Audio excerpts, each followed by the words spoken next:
What sound does winter make when it settles into bone? What rhythm does survival take when your life depends on keeping a single flame alive through months of darkness? Imagine a world where warmth was not a switch on the wall, not a dial adjusted with a casual twist of the wrist. Imagine instead a world where heat was gathered stick by frozen stick, where every degree of comfort was earned through bleeding hands and aching backs, where the difference between life and death could be measured in the glow of embers at dawn. Before we step into this quiet journey through winter's grip on the Siberian frontier, I'd like to ask a small favor. If you're settling in for this passage through history's coldest corners, tap the like button and subscribe to Epic Boring History. It ensures you'll find your way back to these late-night wanderings through forgotten time. Leave a comment too if you'd like.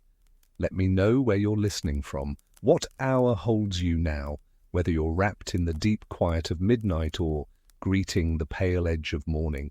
Dim your lights if you can, perhaps let a fan hum softly in the background, and allow yourself to drift backward with me into a world where winter was not a season, but a test, and warmth was never guaranteed.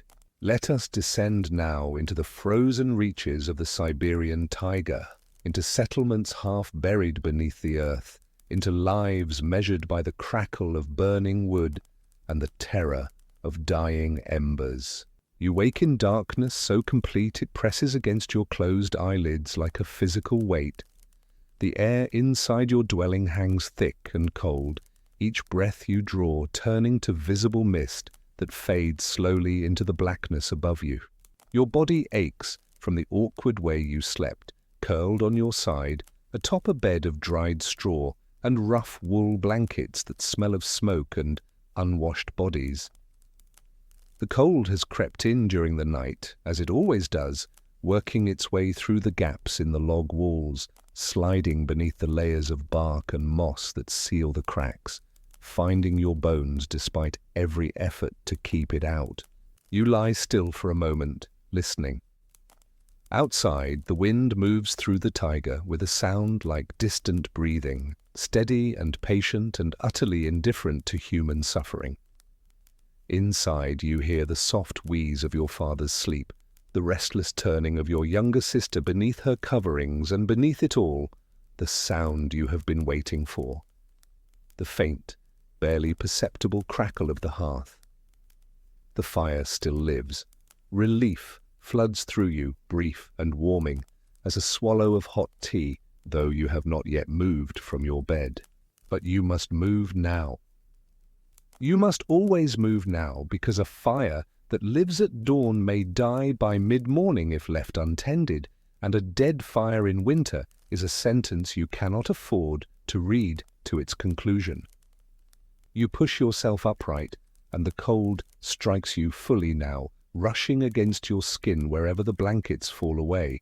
Your breath comes faster, shallower, and you fumble in the darkness for the rough wool caftan hanging on a peg driven into the earthen wall. The garment is stiff with cold and old sweat, and it scrapes against your skin as you pull it over your linen shirt. Your feet find the floor, packed earth hard as stone, radiating a cold that seems to rise from the very center of the world.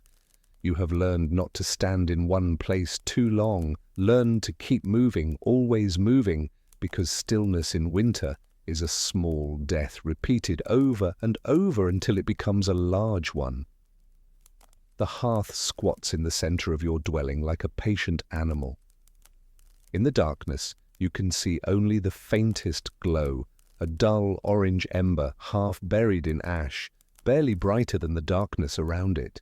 You kneel before it, your knees pressing into the cold earth, and you reach forward with hands that are already stiff with cold despite the brief warmth of your sleeping place. The ash is still warm to the touch, and this is a good sign. You scrape it gently away with a stick worn smooth from this daily ritual, exposing the ember beneath, a single coal the size of a child's fist, glowing with a stubborn light that seems almost miraculous in its persistence. You have prepared for this moment, Last night, before sleep took you, you set aside 3 strips of birch bark beside the hearth, along with a small bundle of the finest kindling, dry pine splinters no thicker than your finger, gathered during the brief summer and hoarded through autumn like gold. Now you take 1 strip of bark and hold it to the ember, angling it carefully, waiting for the moment when the heat becomes enough. The bark does nothing for long seconds. Your hands begin to tremble, though whether from cold or from the fear that the ember might not be strong enough, you cannot say. Then, with a suddenness that never fails to surprise you, a thin line of smoke rises from the bark, followed by a tiny flame, no larger than a flower petal, but alive, dancing, hungry. You feed it gently, adding bark and then the finest splinters, building the fire with a patience learned through countless frozen mornings. The flame grows, spreading from splinter to splinter, and with each small victory of heat over cold, the darkness in your dwelling recedes just a little. The light plays across the low ceiling, barely higher than your father's head when he stands, revealing the smoke-blackened logs, the bundles of dried herbs hanging from pegs, the few possessions your family owns arranged along the earthen walls. When the fire has grown to the size of both your palms held together, you begin to add larger pieces, sticks as thick as your wrist, then sections of split log, each piece placed with careful consideration, because wood is not infinite, because every stick you burn today is 1 less stick available tomorrow, and tomorrow, and tomorrow, through the endless procession of winter days that stretch ahead like a white road with no visible end. Your father rises now, coughing softly as he always does, the cold having settled into his chest with the coming of winter. He moves to the hearth without speaking, and together you work to build the fire to its full day's strength. This is not a roaring blaze, wood is far too precious for that, but a carefully managed burn, hot enough to drive the worst of the cold from the dwelling, small enough to last through the morning hours without consuming your entire supply. As the fire grows, so does the smoke. Your dwelling, a zemlyanka half sunken into the earth with walls of log and packed clay, has a smoke hole cut through the roof, but the draught is poor, and much of the smoke lingers inside, drifting in lazy currents along the ceiling, filling your nose and throat with its bitter taste. You have lived with this smoke for so long that you barely notice it now, though visitors from beyond the taiga sometimes choke and weep when they first enter such dwellings. The light from the fire reveals your world more fully now. The zemlyanka is small, perhaps 4 paces from door to back wall, perhaps 5 paces across, with a ceiling so low that your father must stoop when he crosses from one side to the other. The walls are logs laid horizontally and chinked with clay mixed with straw and animal dung, the gaps stuffed with moss that you gathered in autumn from the shaded places where the forest floor stays damp. The floor is simple earth, beaten hard by years of use, sloping slightly toward the center where the hearth sits. There are no windows. Windows in winter are invitations to death, gaps through which the cold pours with a malice that seems almost intentional. Instead, there is only the door, a crude frame of logs covered with layers of bark and hide, hanging on leather hinges that creak and groan when moved. Even this door is not enough, and during the deepest cold, you will hang blankets behind it, creating a small airlock space where the worst of the wind can be defeated before it reaches the inner chamber. Your mother rises now, and your sister, and the dwelling fills with the sounds of waking. Soft coughs, the rustle of fabric, the scrape of wooden spoons against wooden bowls as someone begins to prepare the morning meal. Breakfast will be simple, a porridge of barley or oats, boiled in water drawn from the hole your father chops daily through the ice of the nearby stream, flavored with a pinch of salt if you are fortunate, eaten with a small piece of black bread that has gone hard with age. But before breakfast there is work. There is always work, and in winter nearly all of it centers on the fire and the fuel that feeds it. Your father stands and wraps himself in layers, the kaftan, a heavy overcoat of sheepskin with the wool turned inward, a cap of rabbit fur that covers his ears and ties beneath his chin. He pulls on mittens made from dog hide, and he takes up the axe that lives beside the door. You dress similarly, though your coat is smaller, patched many times, and you wonder each winter if it will last another year. Together you push open the door, and the cold that has been waiting outside rushes in like water through a broken dam. It is a cold that feels almost solid, almost alive, a presence that wraps around you and seeks out every gap in your clothing, every inch of exposed skin. Your eyes water immediately, and the tears freeze on your cheeks before they can fall. The world outside is white and grey and silent. Snow covers everything, the path to the stream, the woodpile, the other dwellings scattered through the settlement, in drifts that reach past your knees in places. The sky is the colour of dirty wool, and the sun, if it has risen at all, is nothing more than a pale smudge behind the clouds, offering light without warmth, visibility without comfort. The trees of the taiga rise around the settlement like silent witnesses, pine and birch and larch, their branches heavy with snow, their trunks dark against the white ground. In summer, this forest is alive with sound, birdsong, the chatter of squirrels, the rustle of wind through leaves. In winter, it is a place of profound quiet, broken only by the occasional crack of a tree splitting in the cold or the distant howl of wolves following the scent of human settlement. You and your father walk to the woodpile, your boots crunching in the snow, each step an effort because the snow is deep and the cold makes your legs move stiffly. The woodpile is covered with bark sheets weighed down by logs, an attempt to keep the snow off the fuel, though some always works its way underneath.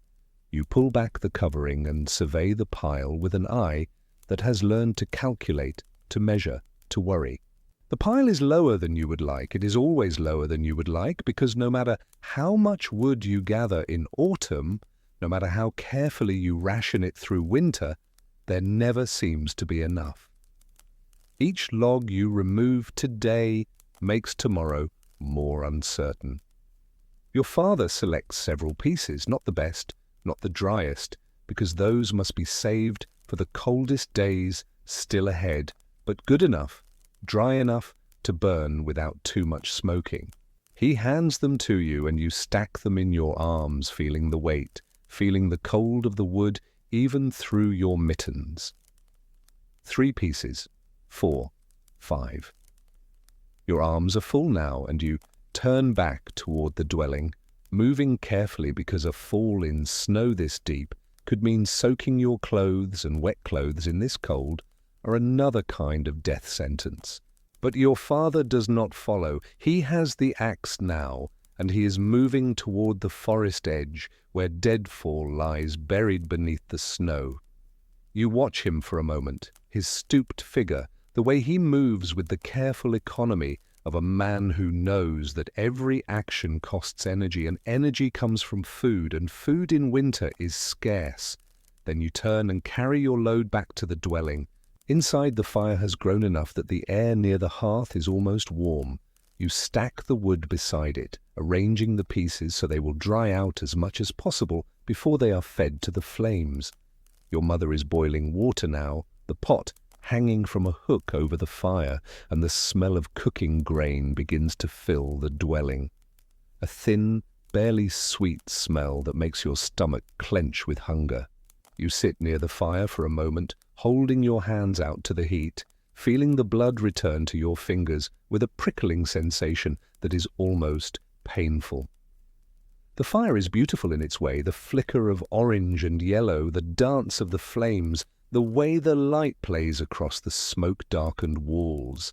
You have learned to love the fire with a devotion that goes beyond mere utility. The fire is life. The fire is survival. The fire is the thin line between existence and the frozen darkness outside. Your sister sits beside you, her small hands also extended toward the warmth.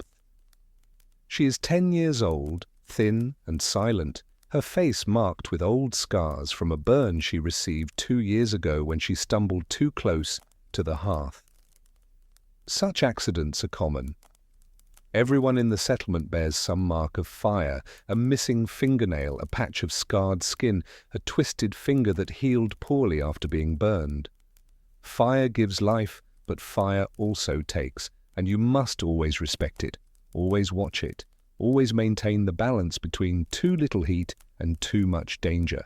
Your father returns after what might be an hour, dragging a section of fallen birch on a crude sled made from bent willow branches. The wood is frozen solid, and it will need days beside the fire before it becomes dry enough to burn properly, but it is fuel, and fuel is everything. He does not speak of what he found or how far he walked. He simply adds the log to the drying pile and sits down heavily near the fire, breathing hard, frost in his beard. Breakfast comes eventually. The thin porridge, the hard bread. You eat slowly, savoring each spoonful, knowing that this warmth in your belly must last until evening, when there will be another small meal, another brief moment of fullness before the long, hungry slide toward sleep.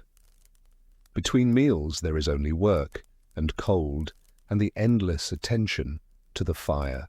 The days pass in a rhythm so monotonous that one bleeds into the next without clear boundary.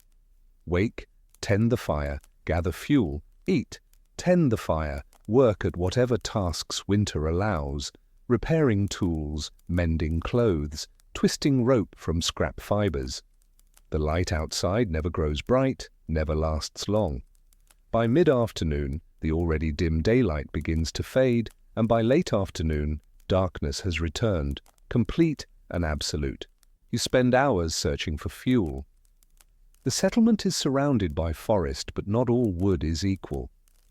Pine burns hot but fast, consuming itself in a bright blaze that leaves you staring at ashes and wondering what you gained. Birch is better, steadier, longer-lasting, the white bark catching flame easily even when damp. Larch is best of all, dense and slow-burning, but harder to find, harder to cut, harder to haul back through the snow. You learn to read the forest in winter. You learn which trees are dead but still standing, their wood dry and perfect for fuel. You learn where deadfall collects in the ravines and gullies. You learn to judge the age of fallen wood by its color, its weight, its smell.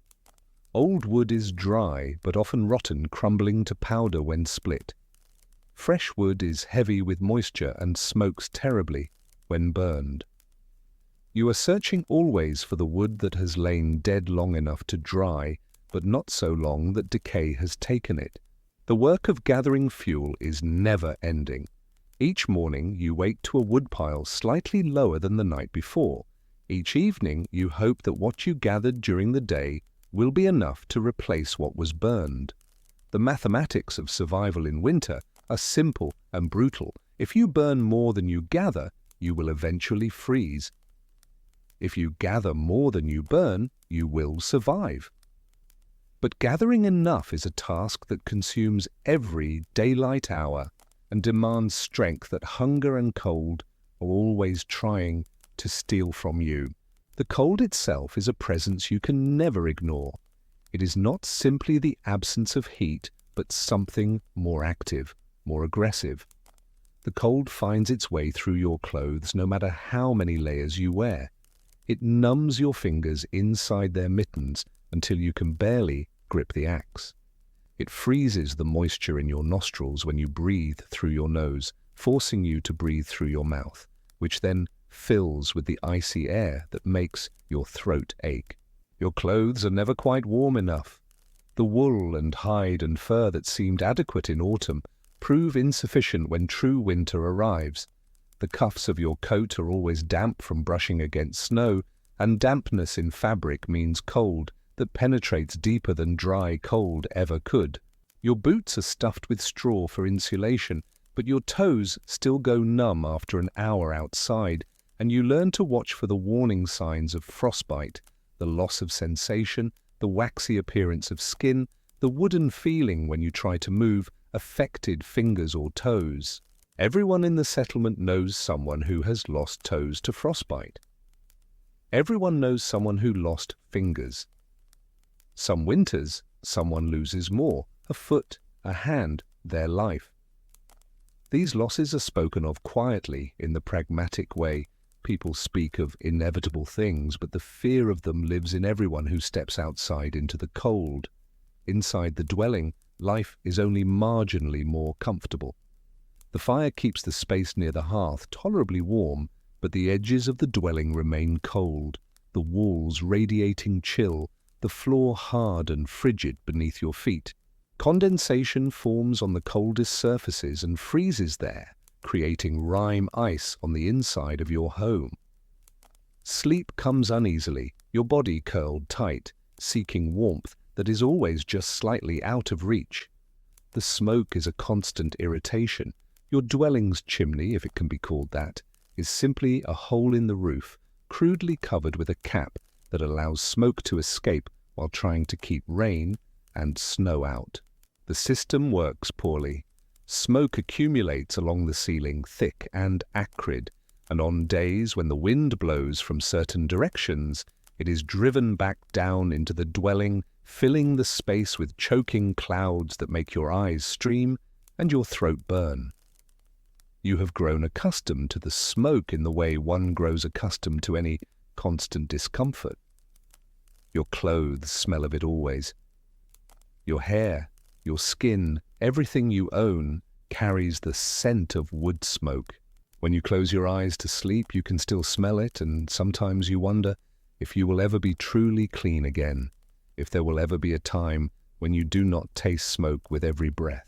Water is another burden that winter imposes. In summer, water is abundant. The stream runs clear and cold, easy to dip a bucket into. In winter, the stream freezes solid, and water must be earned. Each morning, your father takes the iron bar, one of the few metal tools the family owns, and walks to the stream. There, in a spot he has marked, he drives the bar down through the ice, chipping and breaking, widening the hole that has frozen shut overnight. The work takes time and strength, and when he finally breaks through, he must reach down into water so cold it feels like knives, filling the bucket quickly before the hole begins to freeze again. The water must be carried back to the dwelling carefully because spilled water on this journey is wasted water, and wasted water means another trip to the stream, another session of breaking ice, another expenditure of precious energy. Inside, the water is set near the fire to thaw and warm slightly, because drinking ice-cold water in winter is an invitation to illness, and illness in winter is often fatal. You ration water as carefully as you ration wood. Washing is minimal, a damp cloth wiped across face and hands every few days, a full washing only when absolutely necessary. The luxury of cleanliness belongs to summer. In winter, you learn to live with your own smell, with the smell of others, with the accumulated odor of bodies that have not been properly washed in weeks. Your clothing is layered and never fully removed. At night, you might take off your outer coat, but the underlayers stay on, providing insulation while you sleep. In the morning, you add the outer layers again, and you begin another day wearing yesterday's sweat, yesterday's dirt, yesterday's lingering cold. The fabric grows stiff with accumulated grime and body oils, and it chafes your skin where it rubs, wrists, neck, the small of your back, creating raw spots that never quite heal because there is no opportunity for them to heal. The food you eat provides barely enough energy to do the work that winter demands. Your family's stores, grain, dried peas, a little salt, perhaps some dried fish, or meat if the autumn hunt was good, must last until spring, and spring is months away. You eat twice a day, sometimes 3 times if the stores allow it, but the portions are never quite enough to fill your belly. You go to sleep hungry and wake hungry, and hunger becomes the constant companion of cold, the two of them working together to steal your strength and your warmth. Your hands tell the story of winter survival. They are cracked and rough, the skin split in places from the constant cold and the work of handling wood. The cracks do not heal because there is no warmth to spare for healing, no surplus of nutrition to devote to repairing something as minor as damaged skin. You learn to ignore the pain of your hands, the way you learn to ignore so many small pains that accumulate into one large ache that lives in your bones from first snow to last thaw. Nighttime brings a different kind of struggle. The fire must be maintained through the night, or you will wake to a dwelling as cold as the outdoors, with only the desperate hope of finding live embers to restart the flame. But maintaining the fire through the night means waking periodically to add fuel, which means disrupted sleep, which means exhaustion that accumulates through the winter months. Your family takes turns with night watches, each person responsible for certain hours. When your turn comes, you lie awake in the darkness, listening to the fire, watching the glow, waiting for the moment when the flames begin to die down, enough that more wood must be added. You rise from your bed, shivering as the warm covers fall away, and you kneel before the hearth, feeding it carefully, trying not to add so much wood that you waste it, trying not to add so little that the fire might die. The wind outside is your constant companion. You can hear it moving through the settlement, whistling through gaps in the dwelling, pressing against the walls with a force that sometimes seems determined to tear your shelter apart.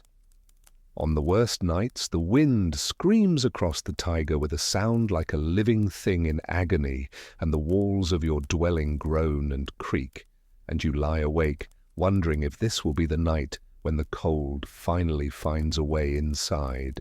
The settlement itself is a collection of perhaps 20 dwellings, scattered along the edge of a clearing that was carved from the forest years ago. In summer, the settlement is almost pleasant. Gardens growing between the homes, children playing, the smoke from cooking fires rising straight into calm air. In winter, the settlement becomes a desperate cluster of survival, each family focused inward on their own struggle, contact with neighbors minimal, because every trip outside means exposure to cold, every conversation in the freezing air means lost warmth. But you still see your neighbors occasionally. You see old Mikhail, who lost 3 fingers to frostbite years ago and now wears mittens with the empty fingertips sewn shut. You see the widow Yevdokia, whose husband died in a logging accident in the autumn and who now must maintain her own fire and gather her own wood with only her young daughter to help. You see the Tolokonikov family, who have 5 children and never quite enough to eat, the younger ones always hovering near other families' hearths, hoping for a scrap of food or a moment of extra warmth. There are conflicts, small and petty and inevitable when people are cold and hungry and afraid. Arguments over wood, who has taken more than their share from the common deadfall areas, who has been cutting living trees when that is supposed to be forbidden until the community decides it is necessary.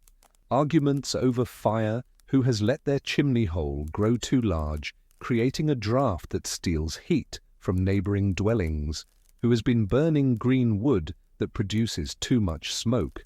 These arguments are conducted in low voices with a forced civility that barely conceals desperation. No one can afford to make enemies in winter, because you might need your neighbor tomorrow, might need help breaking ice or hauling an injured family member, or borrowing a cup of grain when your own stores run empty. But neither can anyone afford generosity, because your own survival is always uncertain, always dependent on having just enough of everything to make it through to spring. The children in the settlement grow quiet in winter. In summer they run and shout and play games between the dwellings.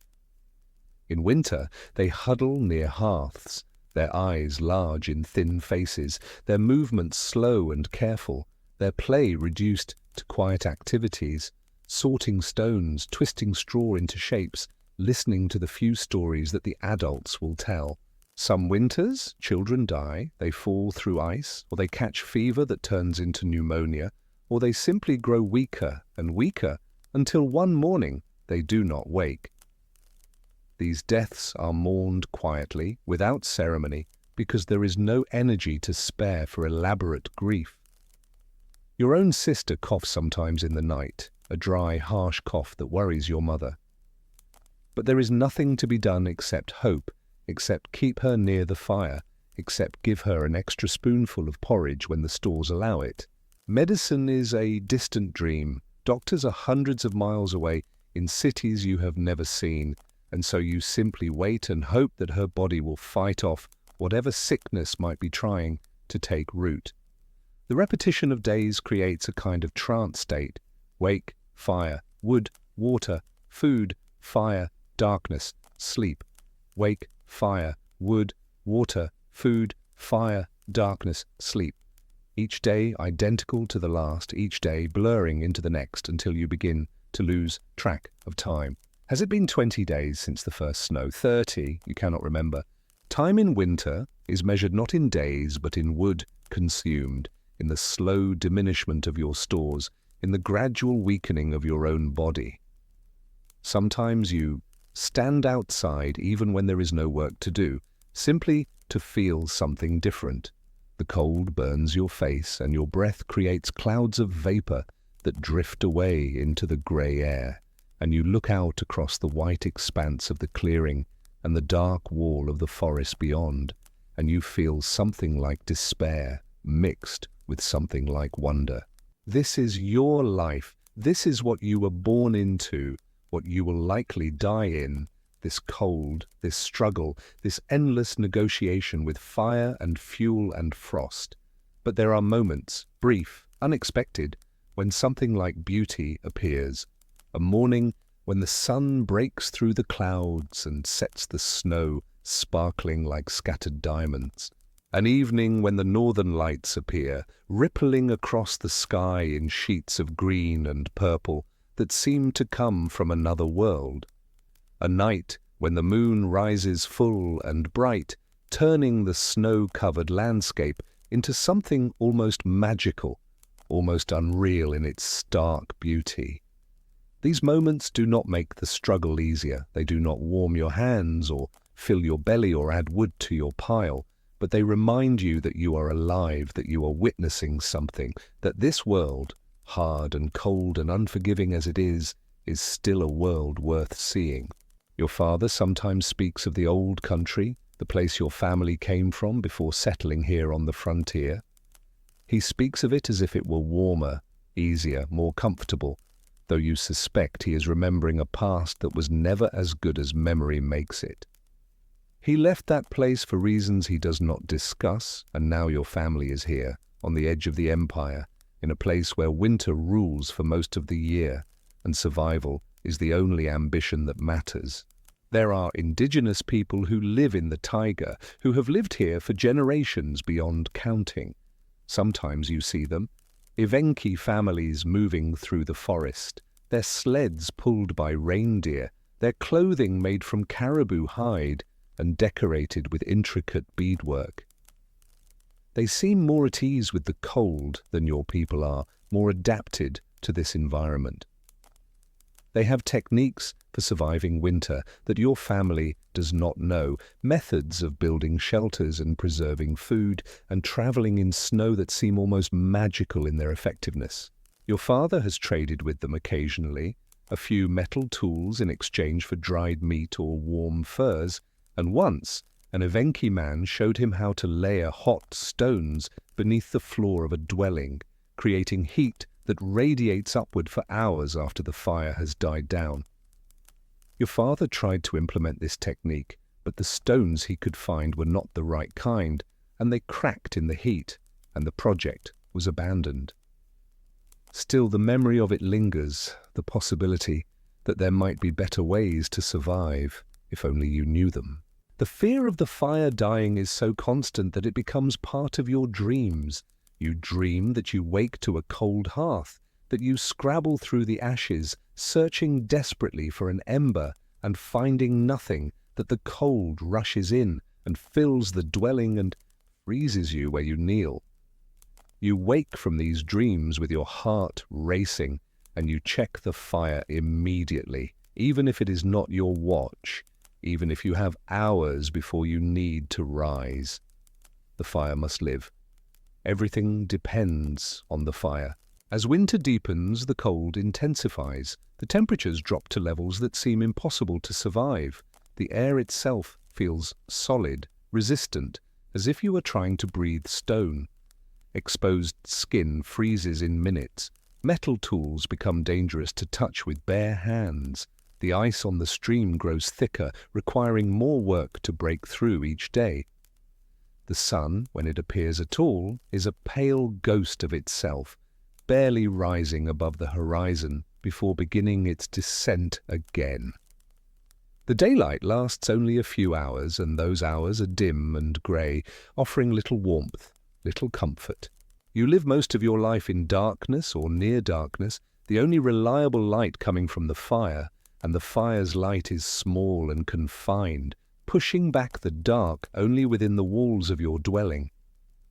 You wonder sometimes what it would be like to be warm, not just free from the worst of the cold, but truly warm, to wear light clothing, to walk without heaviness, to sleep without curling tight, to wake without the immediate need to tend the fire.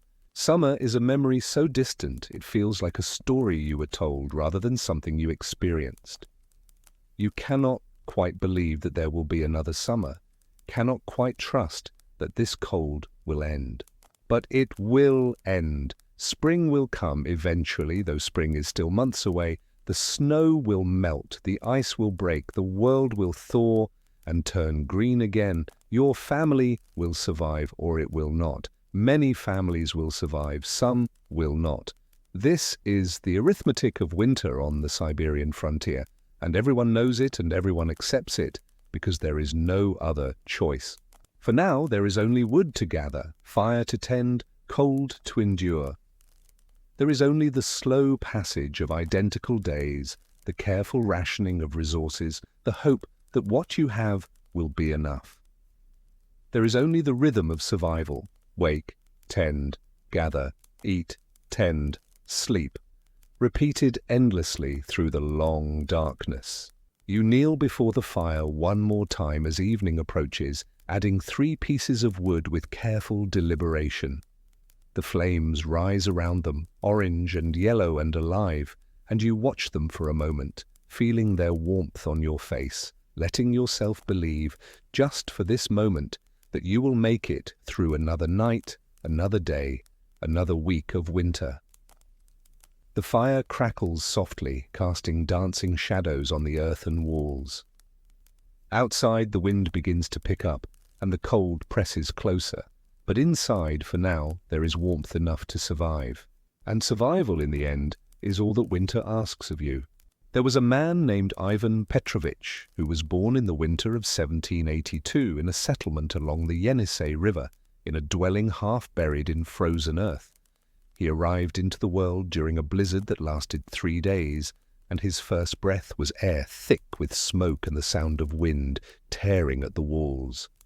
His father was a settler who had been exiled for reasons lost to time. Perhaps a debt unpaid, perhaps a minor crime, perhaps simply the misfortune of being in the wrong place when officials needed bodies to fill the empty spaces of the empire's eastern edge. His mother was the daughter of another exile, a woman who knew only frontier life, who had never seen a city or walked a paved street. They were people of no particular importance, their names recorded nowhere, their lives unremarkable, except for the simple fact that they survived. The settlement itself was barely worthy of the name, perhaps 20 dwellings scattered along a bend in the river, each one dug partially into the earth for insulation, each one perpetually wreathed in smoke that hung in the still air of winter mornings like a visible manifestation of human presence. Ivan grew in the way children grow in such places, slowly, shaped by cold and smoke and the endless rhythms of gathering fuel. He learned to walk by, tottering between the hearth and the wall, learned to speak by listening to his parents' quiet voices in the long winter evenings.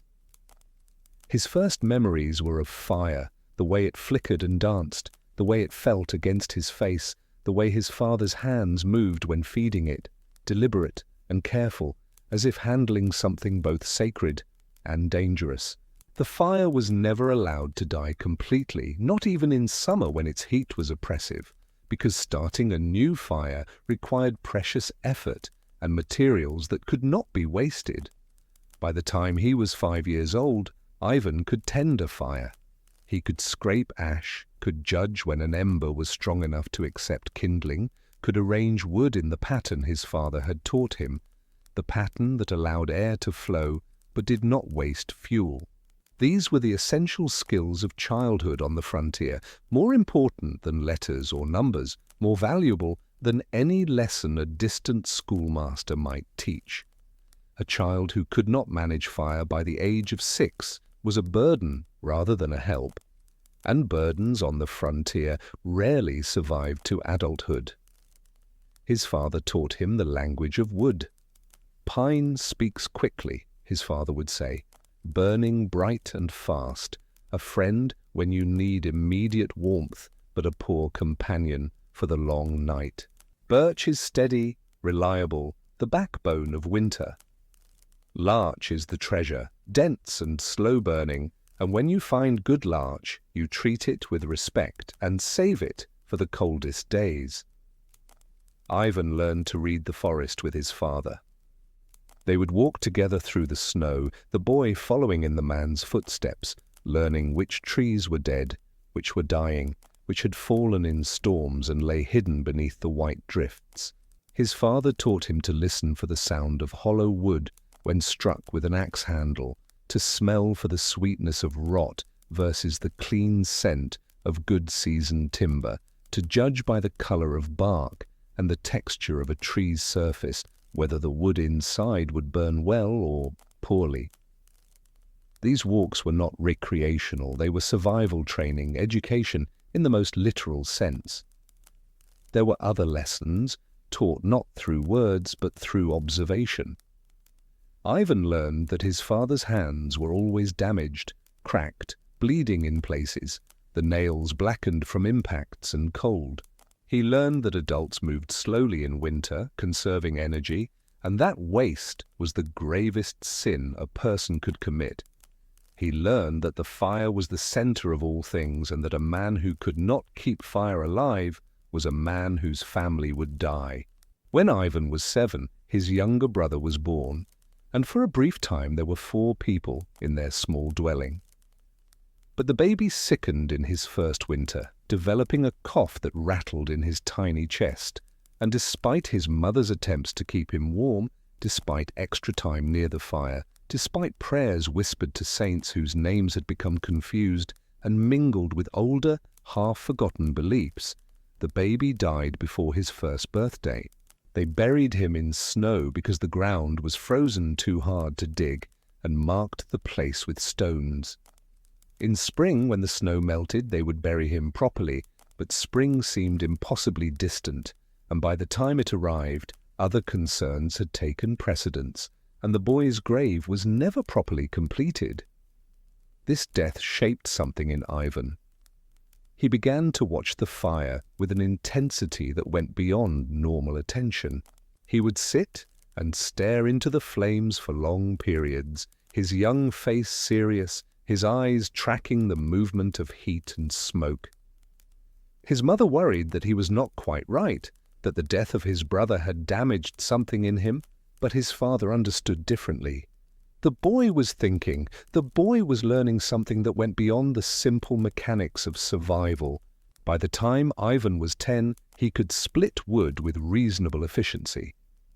His arms were thin but growing stronger, and he had learned to let the weight of the axe do most of the work, to aim for the natural cracks in the wood, to strike with precision rather than force. He could walk into the forest alone and return with fuel, could judge distances and times, could read the sky well enough to know when a storm was approaching and it was time to return to the settlement. The forest in winter was not a place of peace or beauty. It was a resource to be harvested, a treasury of fuel that meant the difference between warmth and death. He also began to pay attention to the indigenous people who sometimes passed through the area. The Evenki families who moved through the taiga with their reindeer herds, who seemed to inhabit the cold in a way that Russian settlers did not. Ivan would watch them from a distance, noting their clothing, the way it was layered, the materials they used, the patterns of their stitching.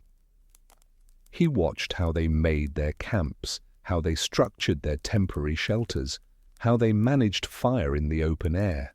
His father sometimes traded with these people, exchanging metal needles or small knives for dried meat or furs, and Ivan would stand quietly during these exchanges, listening, observing. Once an Evenki elder noticed the boy's attention and smiled, a brief knowing expression, and said something in his own language that Ivan did not understand, but the tone was clear. The boy was watchful, and watchfulness was the beginning of wisdom. The Evenki moved on, as they always did, their sleds disappearing into the white expanse, and Ivan stood at the edge of the settlement thinking about what he had seen. As Ivan grew into adolescence, his body taking on the lean, hardened quality that frontier life imposed on everyone who survived it, he began to experiment. He tried arranging wood in different patterns in the hearth, testing whether certain configurations burned longer or hotter. He experimented with the smoke hole, blocking it partially to see if he could keep more heat inside while still allowing enough smoke to escape. Some experiments failed. Some led to the dwelling filling with smoke, to his mother's anger, to his father's quiet disapproval. But some worked, producing small improvements in warmth or fuel efficiency. When he was 15, Ivan's father broke his leg in a logging accident. A tree fell wrong, pinning the older man against the frozen ground, and when they finally freed him, his leg was bent at an angle that made Ivan's stomach turn. They splinted it as well as they could, and the leg healed, but it healed crooked, and afterward his father walked with a pronounced limp, and the work of gathering fuel fell more heavily on Ivan's shoulders. The older man tried to continue helping, but his movements were now slower, his endurance diminished, and he could no longer make the long treks into the deeper forest where the best deadfall lay. This responsibility transformed him. He was no longer a helper, but the primary provider of the fuel that kept his family alive. The weight of this knowledge settled into him like the cold settled into wood, deeply changing his structure. He became more serious, more focused. He spent longer hours in the forest, searching for the best deadfall, ranging farther from the settlement than was strictly safe, driven by the need to gather enough to always have enough to never face the morning when the woodpile was empty. Some days he would return so exhausted that he could barely eat before collapsing into sleep, his body understanding what his mind could not yet fully articulate, that survival was not a state but a process, endless and demanding. During this period, Ivan began to notice patterns that others seemed not to see. He noticed that certain dwellings in the settlement stayed warmer than others, and he began to investigate why. He observed that the Nikitin family's dwelling, despite being similar in construction to his own, somehow retained heat better. He spent time watching, asking questions, until he discovered that old Nikitin had lined his walls with an extra layer of bark, creating a small air gap that seemed to insulate the interior. Ivan tried this in his own dwelling, adding bark lining to one wall as an experiment. The improvement was noticeable but not dramatic. Still, it was something, and something was always better than nothing. He began to wonder what would happen if all the walls were lined this way, but the work was immense, and bark had to be gathered in summer when it peeled most easily, and summer was already filled with other urgent tasks. He also became interested in the stones that were scattered throughout the taiga, rounded river stones, angular granite pieces, flat slabs that jutted from hillsides. He remembered the story his father had told him years ago about the Evenki technique of using heated stones to warm a dwelling. His father's attempt had failed, the stones cracking, but Ivan wondered if this was because of the type of stone rather than the technique itself. Not all stone was equal. He had learned this from watching which rocks survived repeated heating in the hearth and which ones split and shattered. He began to collect stones, carrying them back to the settlement, testing them. He would heat a stone in the fire until it was almost too hot to approach, then carefully remove it and observe what happened. Some stones cracked immediately, splitting with sharp reports, fragments flying dangerously. Some stones held their heat briefly but cooled quickly.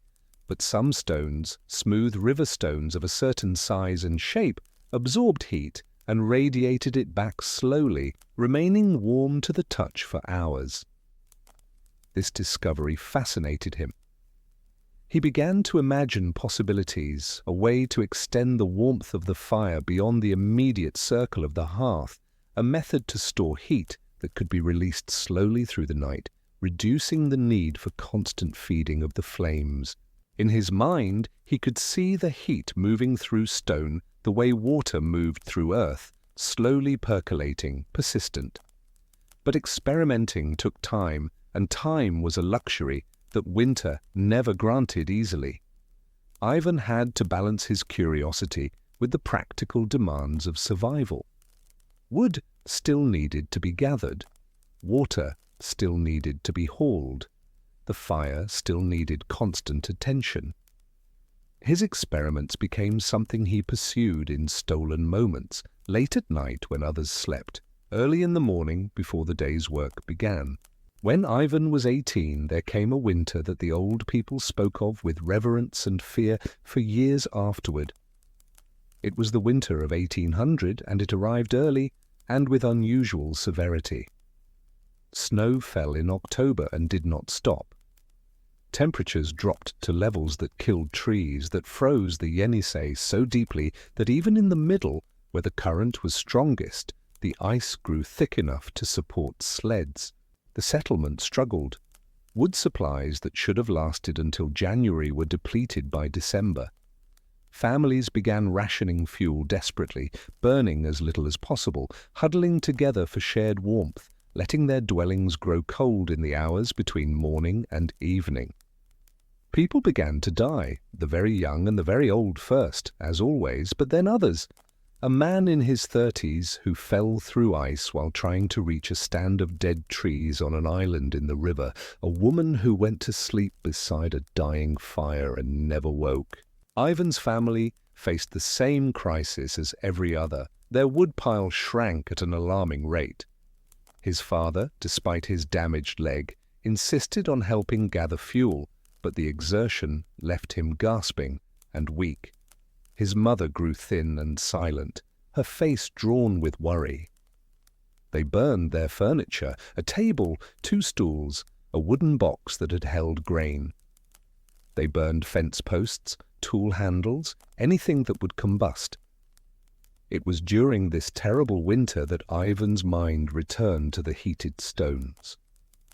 He knew they worked. He had proven that much through his experiments. But he had never attempted to implement the technique on a scale that might make a real difference, had never tried to integrate heated stone storage into the actual structure of their dwelling. The idea felt simultaneously obvious and impossible. Obvious because he had seen the principle work on a small scale. Impossible because changing the fundamental structure of their dwelling in the middle of winter seemed like madness. He began to plan. At night, lying awake beside the carefully rationed fire, he sketched ideas in his mind. A pit beneath the floor of the dwelling, lined with the right type of stones, stones heated in the fire during the day, then placed in the pit and covered with earth, the heat radiating upward through the floor, warming the dwelling from below. If it worked, it would mean less wood burned at night, longer periods between feedings, a more stable temperature. The logic was sound, but logic and reality were not always aligned, especially in winter when everything was harder, when every action required twice the effort and half the resources. The problem was implementation. Digging in winter was nearly impossible. The earth was frozen solid. But there was a spot in their dwelling near the back wall where a stone had been partially excavated years ago when the floor was first leveled. The depression was shallow but might be enough for a small test. Ivan spoke to his father about the idea. His father listened with the patient expression of a man who has heard many desperate ideas in his life, most of them impractical. But he did not dismiss it. Times were desperate, and desperate times made room for experiment. If Ivan wanted to try, he could try. His mother said nothing, but her eyes held a mixture of hope and skepticism that Ivan understood perfectly. Hope because any possibility of improvement was worth grasping, skepticism because life had taught her that most plans failed. Ivan began to collect the right stones, smooth river stones, each one tested in the fire first to ensure it would not crack. He excavated the depression deeper, working in short sessions because the work was exhausting and he still had his other duties. He lined the pit carefully, ensuring the stones fit closely together, creating a basin that could hold heat. The work took days, each session leaving him trembling with fatigue, his hands so cold that they ached even when brought close to the fire. The first test came on a night when their fuel supply was particularly low. During the day, Ivan heated stones in the fire until they glowed faintly in the dim light of the dwelling. Using wooden tongs his father had fashioned, he carefully moved the stones from the hearth to the pit, arranging them closely, then covering them with a layer of sand and earth he had been keeping near the fire to keep it from freezing solid. The process was slow and dangerous. The stones were heavy enough to crush fingers if dropped, hot enough to cause serious burns if mishandled. At first, nothing seemed to happen. The stones were buried, the earth covered them, and the dwelling felt no warmer.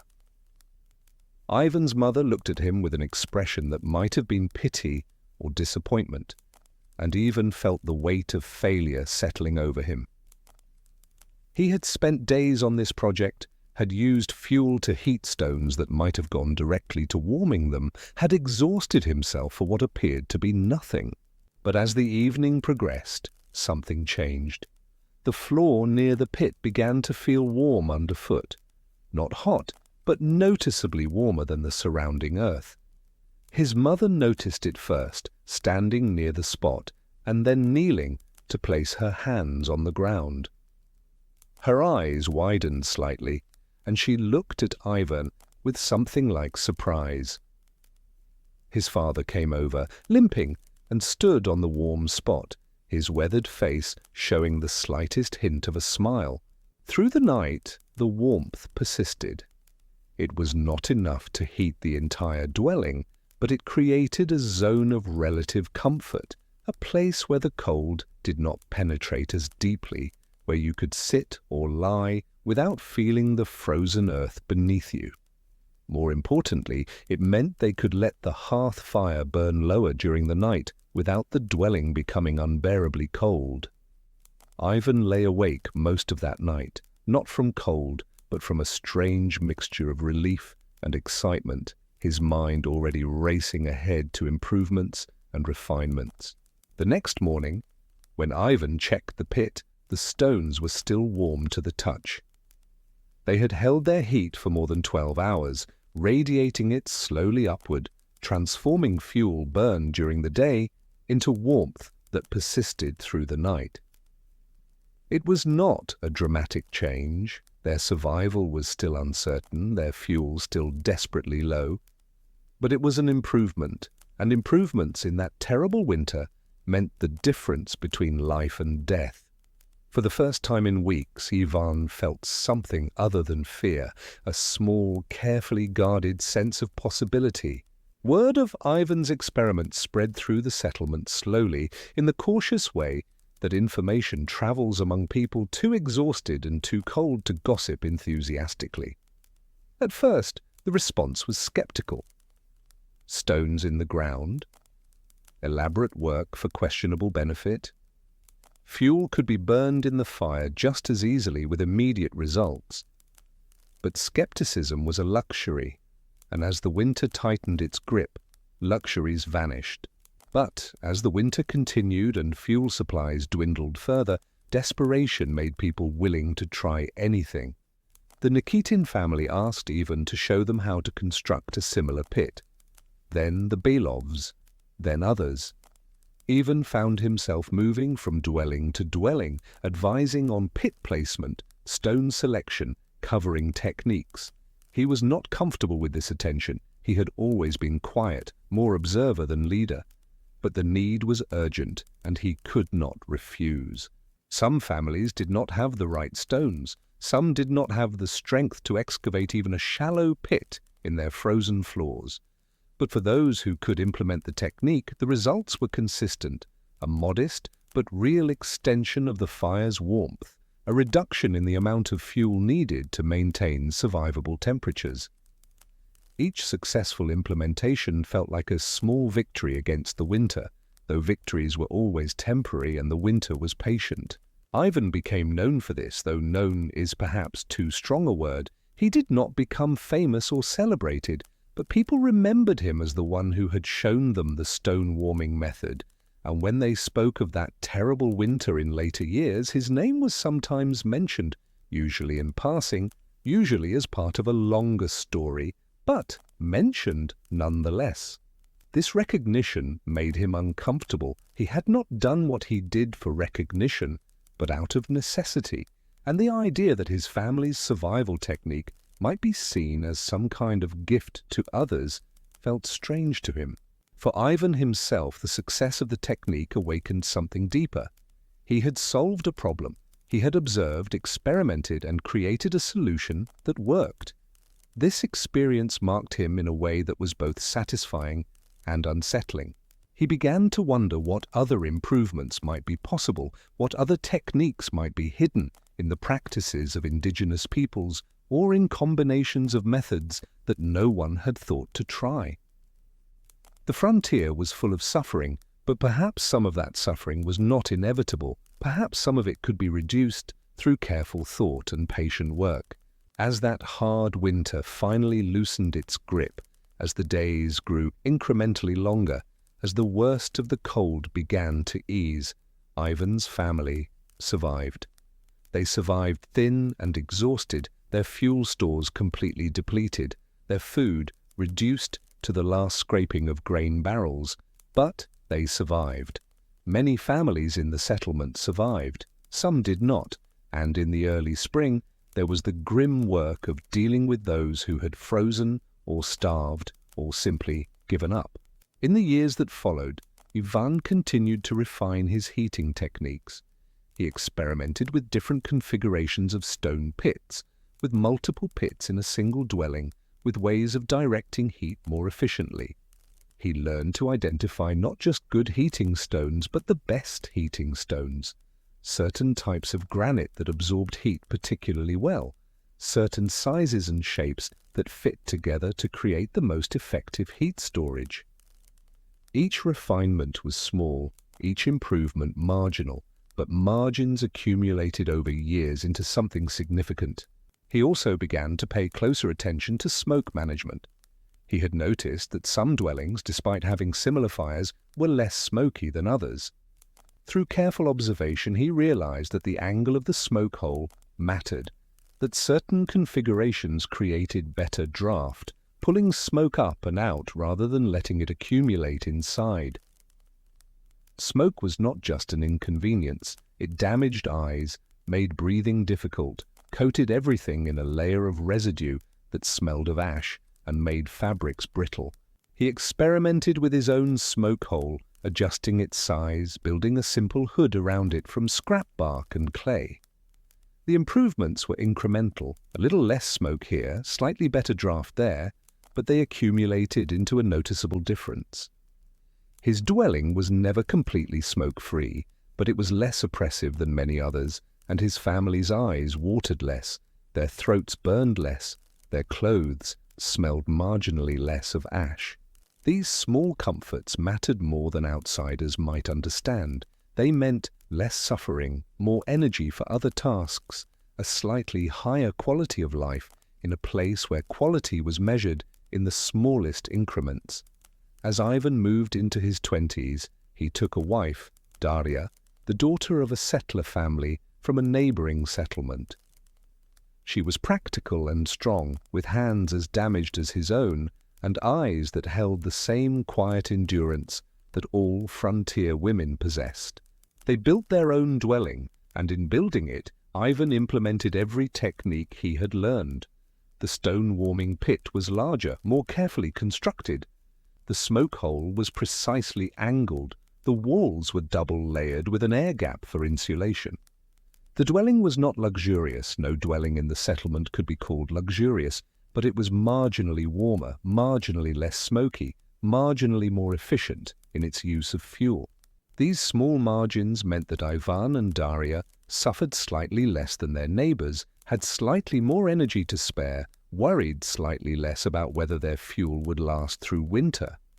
Children came, a daughter, then a son, then another daughter. Ivan taught them what his father had taught him, and he taught them the additional things he had learned through experiment.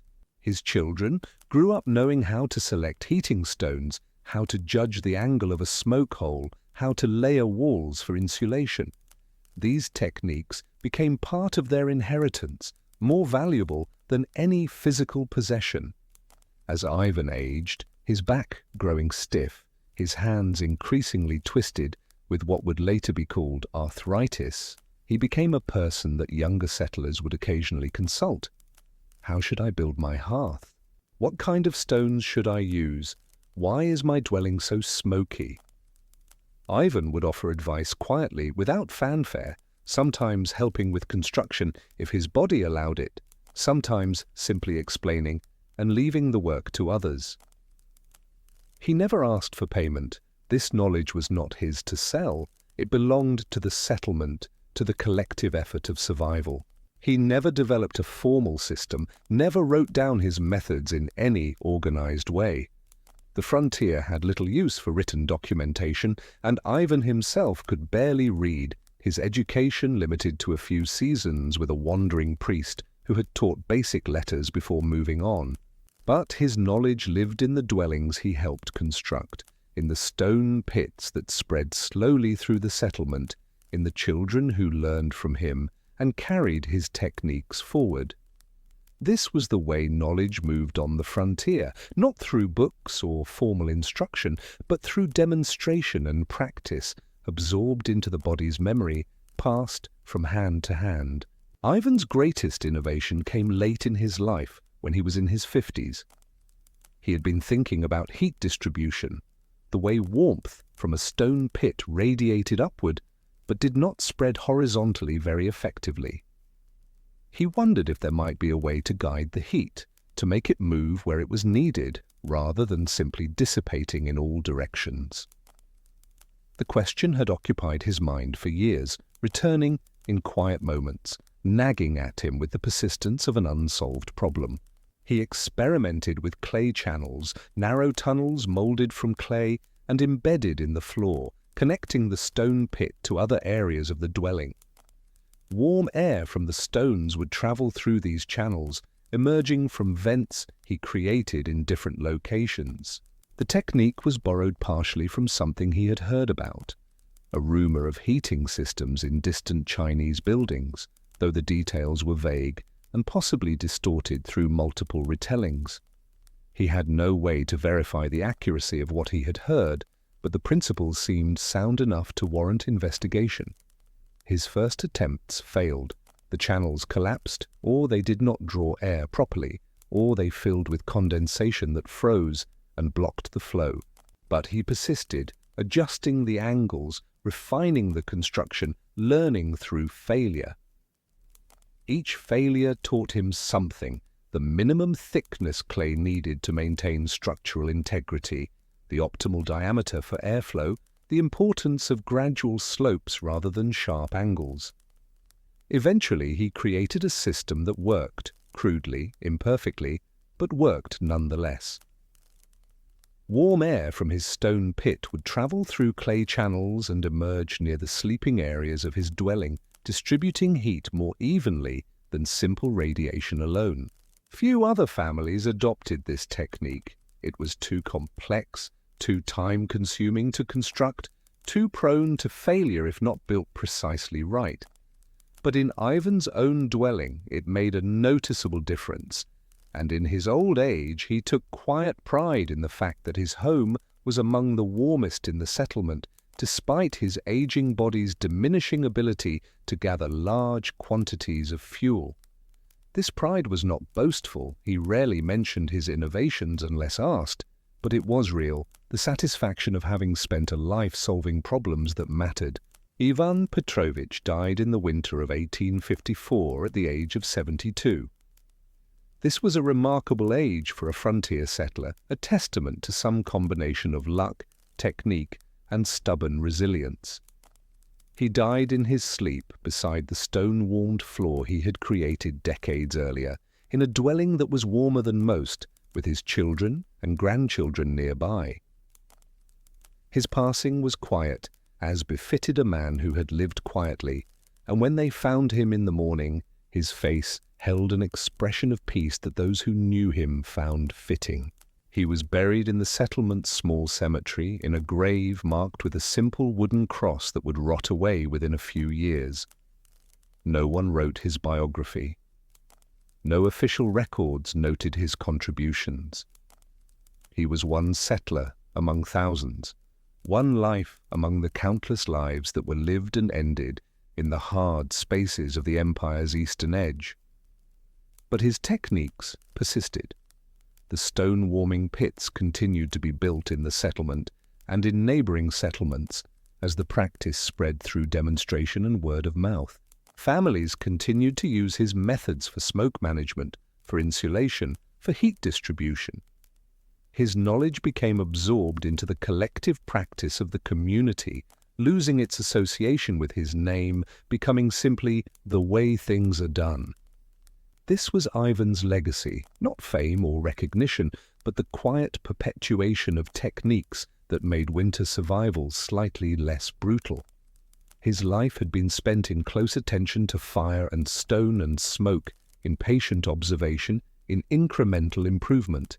He had not transformed his world, but he had made it fractionally more bearable, and in a place where survival was never guaranteed, fractions mattered. The settlements along the Yenisei continued their existence, their inhabitants continuing to struggle against cold and hunger, but they struggled with techniques that Ivan had helped to develop, in dwellings that incorporated his innovations, with knowledge that he had helped to spread. Years after his death, an old woman in the settlement, someone who had known Ivan as a child, was asked by her granddaughter why they used stones beneath the floor for heating. The old woman paused, thinking, and then said simply, "That's how Ivan did it." The granddaughter did not know who Ivan was, did not think to ask. The technique had outlasted the memory of its originator, which is perhaps the most enduring kind of legacy, the kind that is so thoroughly absorbed into practice that its origins are forgotten. Ivan Petrovich was a man who understood that winter was not an enemy to be defeated, but a condition to be navigated.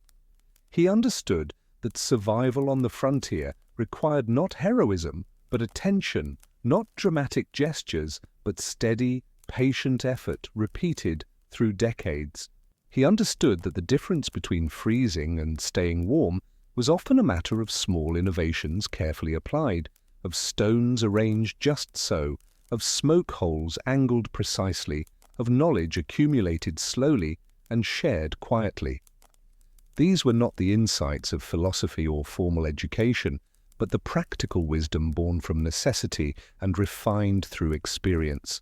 In the endless white winters of the Siberian taiga, Ivan's life was a small light, not brilliant, not widely visible, but warm and steady and sustained through years of darkness. And in a place where warmth was life itself, this was no small achievement. His story, like the stories of so many who lived on the empire's frontiers, went unrecorded in the official histories. There were no monuments erected in his honor, no plaques commemorating his innovations, no academic papers analyzing his methods. But in the dwellings along the Yenisei, in the stone pits that continued to warm families through brutal winters, in the smoke holes that drew properly and the insulated walls that held heat. In all these things, Ivan Petrovich remained present, his careful thought and patient experimentation continuing to serve lives he would never know, continuing to push back against the cold that was always waiting, always patient, always ready to reclaim what warmth humanity had managed to create. There are places in the taiga where the snow melts in strange patterns, circular patches that thaw days before the surrounding ground, rectangles of darker earth that emerge from winter's white blanket like shadows rising from beneath. These anomalies mark the sites of old settlements, dwellings long abandoned, their wooden structures rotted away, but their stone foundations still holding faint memories of heat. The stones remember what the surface has forgotten, retaining some quality, thermal mass, mineral composition, simple density that distinguishes them from the surrounding soil. Archaeologists who have ventured into these remote regions, few in number, working with limited resources, drawn by curiosity rather than fame, have found puzzles buried in the frozen soil. Arrangements of stones that seem too deliberate to be natural, too complex to be merely practical. Fire pits with layers that suggest purposes beyond simple cooking or warmth, patterns that hint at meanings lost to time. Each excavation reveals more questions than answers, more fragments of techniques than complete systems. In one excavation conducted in the early 20th century near the Angara River, researchers uncovered a dwelling floor with 3 separate stone configurations. The first was clearly a hearth, soot-stained, cracked from heat, positioned centrally where a fire would logically burn. The second was a pit filled with smooth river stones, arranged in concentric circles, each layer smaller than the one below, creating a bowl-shaped depression. The stones showed signs of repeated heating, their surfaces changed by thermal stress over what must have been years or decades of use. The third configuration was stranger, flat stones set in a radiating pattern, like spokes of a wheel with channels carved into their surfaces, channels that led nowhere, that seemed to serve no obvious function. The carving was precise, deliberate, suggesting someone had invested considerable labor for a purpose that remained opaque to modern observers. The archaeologists documented these findings carefully, photographing, measuring, sketching diagrams in their field notebooks. They wrote papers proposing theories. The circular pit was likely for heat storage, similar to techniques known from other cold regions. The radiating stones might have been an attempt at heat distribution, though the mechanism was unclear. Perhaps the channels guided water that would freeze and thaw in cycles, expanding and contracting to move heat through the stones, or perhaps they served some entirely different function that the researchers could not imagine. The carved channels remained unexplained, categorized simply as features of unknown purpose. This phrase appears repeatedly in archaeological reports from Siberia, an admission of the limits of interpretation, a placeholder for knowledge that has been irretrievably lost. But documentation and theory are different from understanding. The archaeologists could measure and classify, but they could not fully comprehend what it meant to live in such a dwelling, to depend on such systems, to develop such techniques through generations of frozen necessity. The stones were silent, holding their secrets beneath layers of earth and time. They had witnessed centuries of winters but offered no testimony that modern science could decode. In another site, further east near the Lena River, excavators found something more mysterious still. Beneath what had clearly been a dwelling floor, they discovered a chamber, a space perhaps 3 feet deep and 6 feet across, lined entirely with flat stones that had been carefully shaped and fitted together. The chamber contained no artifacts, no tools, no bones or charcoal. It was simply empty space, deliberately created and then deliberately filled with earth, sealed away. The purpose of this chamber generated debate among the scholars. A root cellar seemed unlikely, too deep, too elaborately constructed, and the permafrost in the region would have made such storage unnecessary. A burial chamber was possible, though the absence of any human remains argued against it.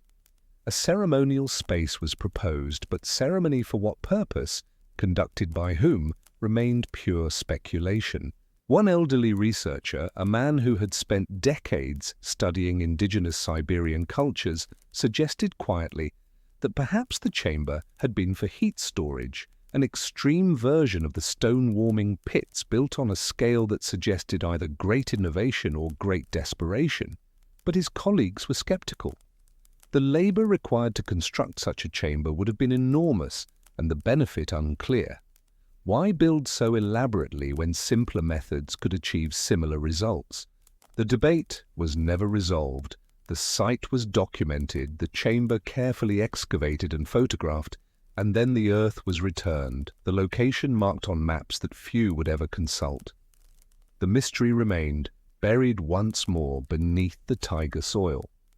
Perhaps in another century, with different technologies or different theoretical frameworks, someone would return and find answers that eluded these earlier researchers. These archaeological puzzles connect to broader questions about how knowledge moved across the vast Siberian landscape. The indigenous peoples of the region, Evenki, Yakut, Buryat, Tungus, and dozens of smaller groups, had occupied the taiga for thousands of years before Russian settlement began. They had developed sophisticated techniques for surviving in one of the harshest climates on Earth, techniques that involved not just practical skill but deep understanding of materials, thermodynamics, and the rhythms of the natural world. This knowledge was encoded not in written texts, but in practice, in the architecture of dwelling structures, in the selection and arrangement of materials, in patterns repeated so consistently they became tradition. The Evenki, for instance, used a structure called a chum, a conical dwelling covered with reindeer hides, with a fire burning in the center and a smoke hole at the apex. Simple in concept, but the construction involved complex knowledge, how to angle the poles for maximum stability and interior space, how to layer the hides to allow some ventilation while preventing heat loss, how to position the fire so that smoke would draw upward efficiently, how to dig the floor slightly below ground level to reduce wind infiltration. Each element was critical. Remove or alter any component, and the entire system could fail, filling with smoke or losing heat too rapidly. The knowledge required to build a functional chum was not something that could be transmitted in a single conversation or learned from observation alone. It required years of apprenticeship, repeated practice, adjustment to local conditions. The Yakut built balagans, log structures with thick earthen roofs, entered through a low door that required crouching, designed to trap warm air and minimize heat loss.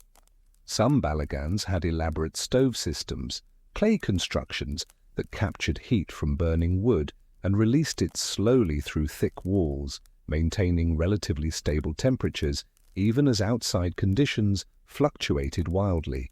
These stoves were architectural achievements of considerable sophistication, requiring understanding of thermal mass, airflow, and combustion efficiency that would not seem out of place in modern engineering discussions. The Yakut had discovered through experimentation what contemporary physics could explain through theory, that massive structures heated slowly also cools slowly, that channels within clay or stone can distribute heat more evenly than open flames, that proper design can make limited fuel resources sustain warmth for extended periods. The Buryat developed yurts with felt insulation and carefully designed ventilation systems, structures that could be heated efficiently with minimal fuel and that could be dismantled and moved when necessary. They also practiced a form of hot stone therapy, heating stones in fires and then using them for both warmth and medicinal purposes, placing heated stones wrapped in cloth against the body to treat cold-related ailments. This practice suggests an understanding of heat as not merely an environmental comfort, but as a therapeutic agent, something that could penetrate the body and restore balance. Whether this understanding was correct in medical terms is less important than recognizing it represented systematic observation, an application of principles developed over generations. Russian settlers arriving in these regions encountered these techniques, observed them, sometimes adopted them, sometimes dismissed them, sometimes adapted them in ways that transformed the original methods beyond recognition. The exchange of knowledge was neither simple nor unidirectional. Indigenous peoples also observed Russian techniques, sometimes incorporating metal tools or architectural elements into their own practices. Iron hinges, nails, and blades changed what was possible in construction. Brick-making techniques introduced new materials with different thermal properties. Orthodox architectural forms suggested different spatial arrangements. This cultural exchange created hybrid methods, heating systems that combined Russian hearth construction with indigenous stone warming techniques, smoke holes designed using Russian clay working methods but positioned according to indigenous understanding of airflow. These hybrid systems are difficult for modern researchers to categorize. They fit neither neatly into indigenous traditions nor into imported Russian practices, existing instead in an intermediate space where cultures blended through practical necessity.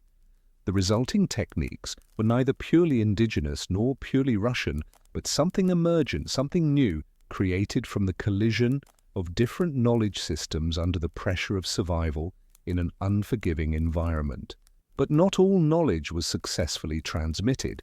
Some techniques remained isolated, known to specific groups or even specific families, never spreading beyond their immediate vicinity. When those groups dispersed or died out through disease, displacement, or the simple attrition of frontier life, their knowledge died with them.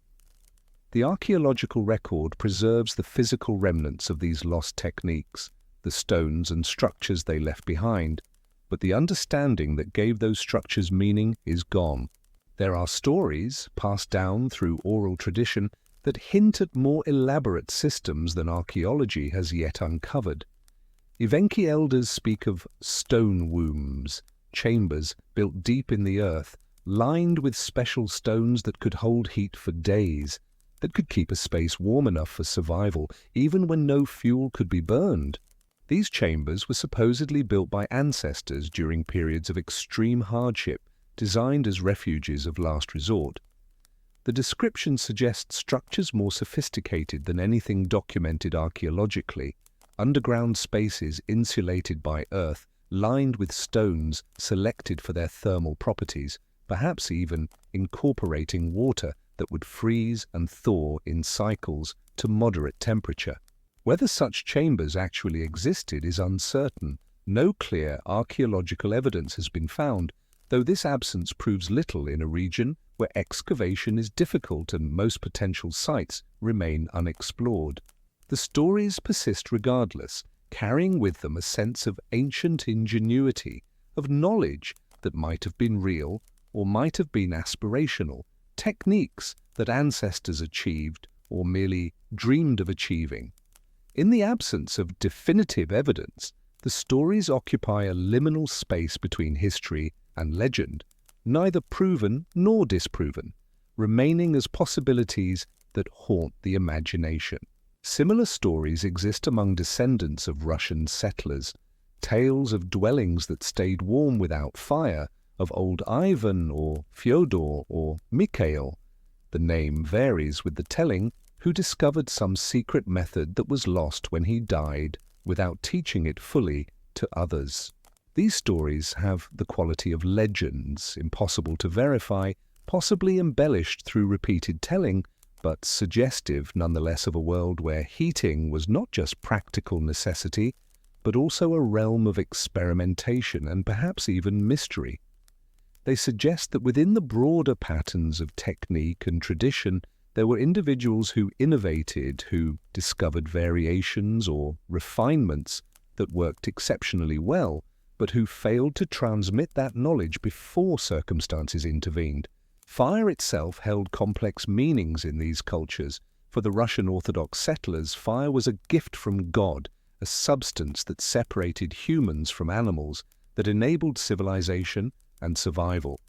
There were prayers associated with lighting the first fire of winter, rituals for blessing the hearth, beliefs that fire carried prayers upward to heaven through its smoke.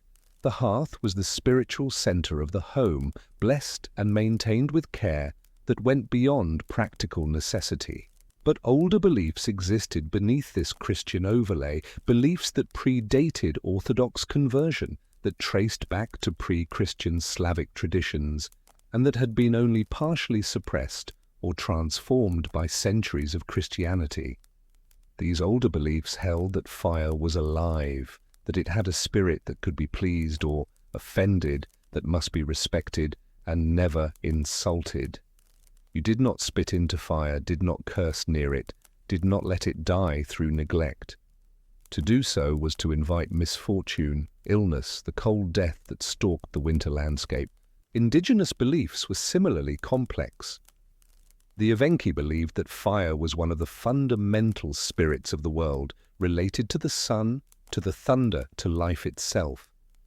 Fire required offerings, small bits of food thrown into flames, words of respect spoken before lighting a new fire. The smoke from fire carried messages to the spirit world, and the patterns of smoke could be read by those with the knowledge, revealing information about weather, about the health of the community, about coming events. The Yakut held that fire was the intermediary between the upper world of light and the lower world of darkness, that maintaining a fire properly was necessary, not just for physical warmth, but for spiritual balance. They had complex rules about who could tend certain fires, about which woods were appropriate for different purposes, about how to properly extinguish a fire versus letting it die naturally. When Russian and indigenous beliefs intersected, they created syncretic practices, half Christian, half shamanic, fully neither but incorporating elements of both. A settler might cross himself before lighting a fire, but also quietly place a small offering of bread in the flames, just in case the old spirits were listening. An indigenous person might adopt Orthodox prayers, but continue to read smoke patterns and observe taboos about fire that had nothing to do with Christian theology. The resulting practices made pragmatic sense in conditions of uncertainty, appealing to multiple sources of spiritual power, seemed prudent rather than contradictory. These hybrid practices made sense to the people who performed them. In a world where survival was uncertain and the forces that governed cold and heat seemed beyond human control, it was reasonable to appeal to any source of power that might help. Christian God, ancestral spirits, the fire itself. All were invoked, all were respected, all were given their due. This multiplicity was not experienced as confusion, but as thoroughness, as covering all possibilities in the face of forces that could kill with casual indifference. Archaeological evidence of these beliefs is subtle and easily missed. A small cache of burnt offerings buried near a hearth might be interpreted as simple trash disposal unless the excavator knows to look for patterns, the consistent presence of specific materials, the careful placement, the context that suggests intention rather than accident. Many such caches have probably been excavated and discarded as unimportant, their significance unrecognized. The physical traces of belief are often indistinguishable from the traces of mundane activity, unless the observer knows what questions to ask. There are also the dreams. Multiple accounts from both settlers and indigenous peoples describe vivid, intense dreams experienced while sleeping near dying fires in winter. These dreams are described as unusually clear, unusually memorable, sometimes prophetic or revelatory.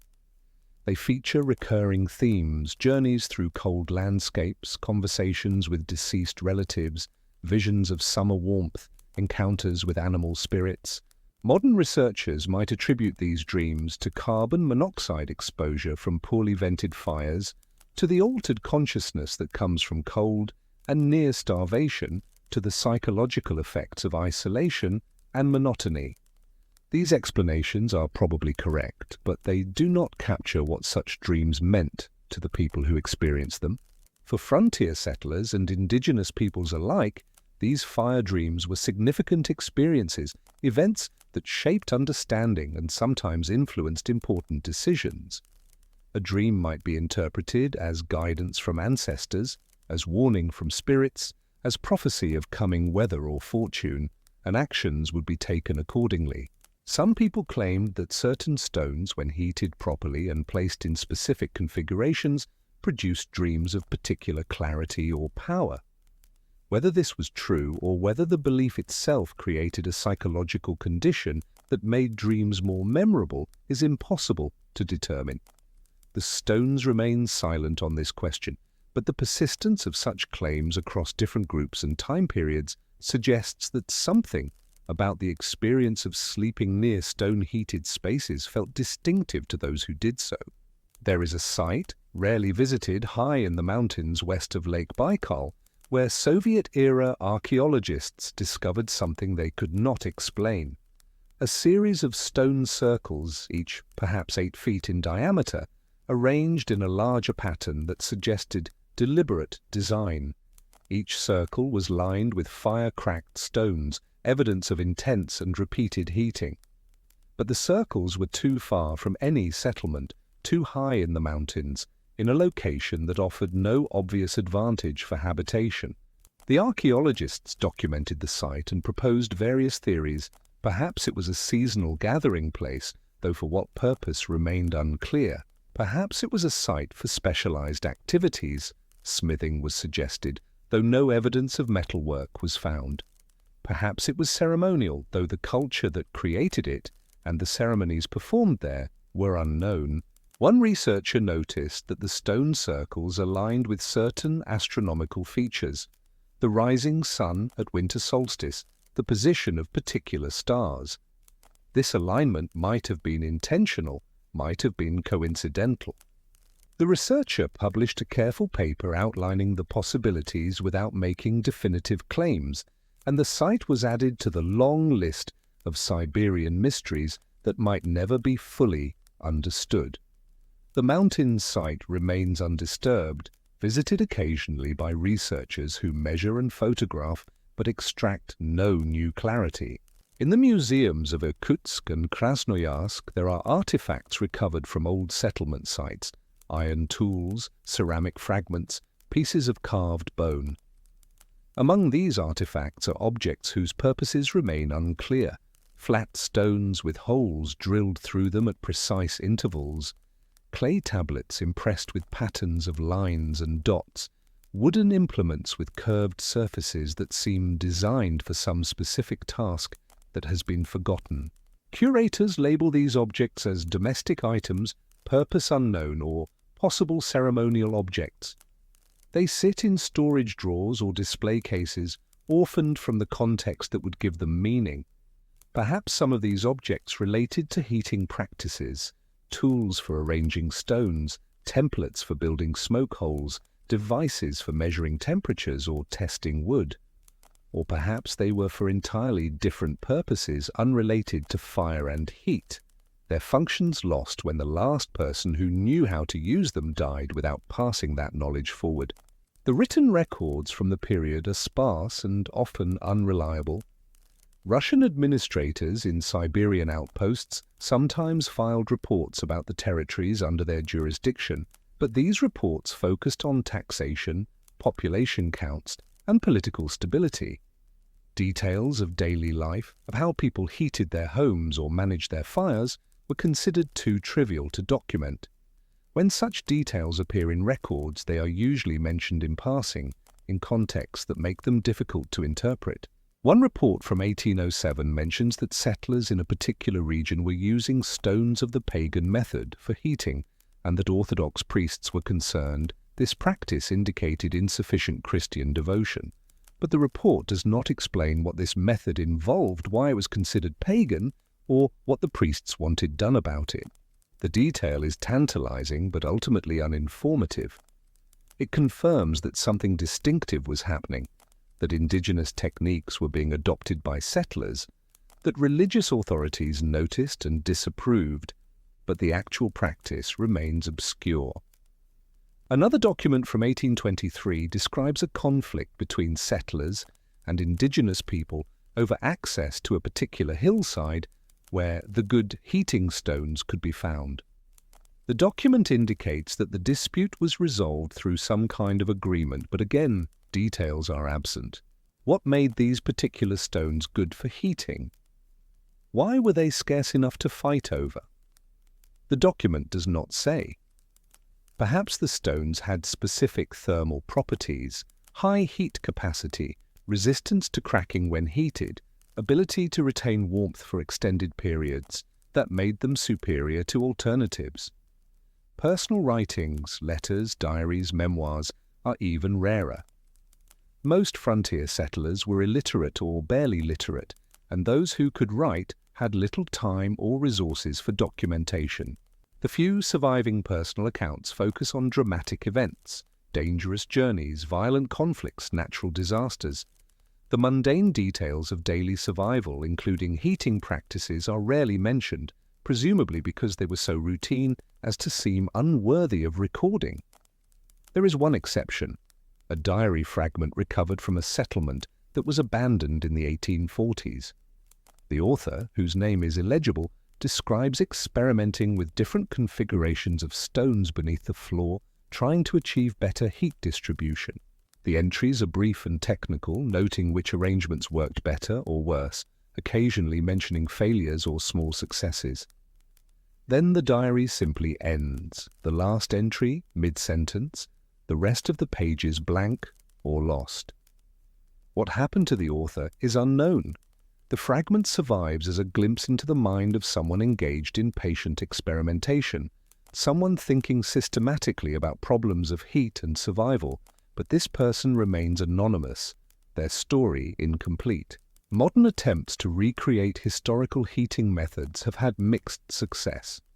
Researchers building replica dwellings and trying to heat them using period-appropriate techniques have discovered that the methods were more sophisticated than written descriptions suggest. Getting a stone warming pit to work properly requires specific knowledge, the right stones, the right depth, the right covering technique, the right timing. Getting a smoke hole to draw efficiently requires understanding subtle principles of air pressure and flow that settlers would have learned through trial and error, but that are difficult to recapture from archaeological evidence alone. Some recreations have succeeded, producing warmth and demonstrating that the techniques were indeed viable. Others have failed, filling with smoke or losing heat too rapidly, or consuming unreasonable amounts of fuel. These failures suggest that successful heating in historical settlements required not just the physical structures, but also accumulated practical knowledge, the kind of knowledge that comes from years of experience, from watching and learning, from adjustments and refinements that were never written down. The gap between understanding a technique in principle and executing it successfully in practice can be vast. There is a particular mystery that has puzzled researchers for decades. In several settlement sites scattered across eastern Siberia, archaeologists have found what appear to be standardized measurements: stones marked with carved lines at regular intervals, wooden sticks notched at consistent distances.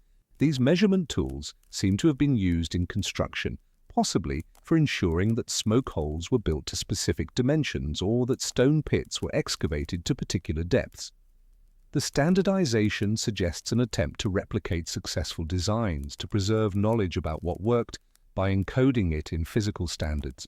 The intriguing aspect is that the measurements appear to be consistent across sites separated by hundreds of miles, in regions that had minimal contact with each other.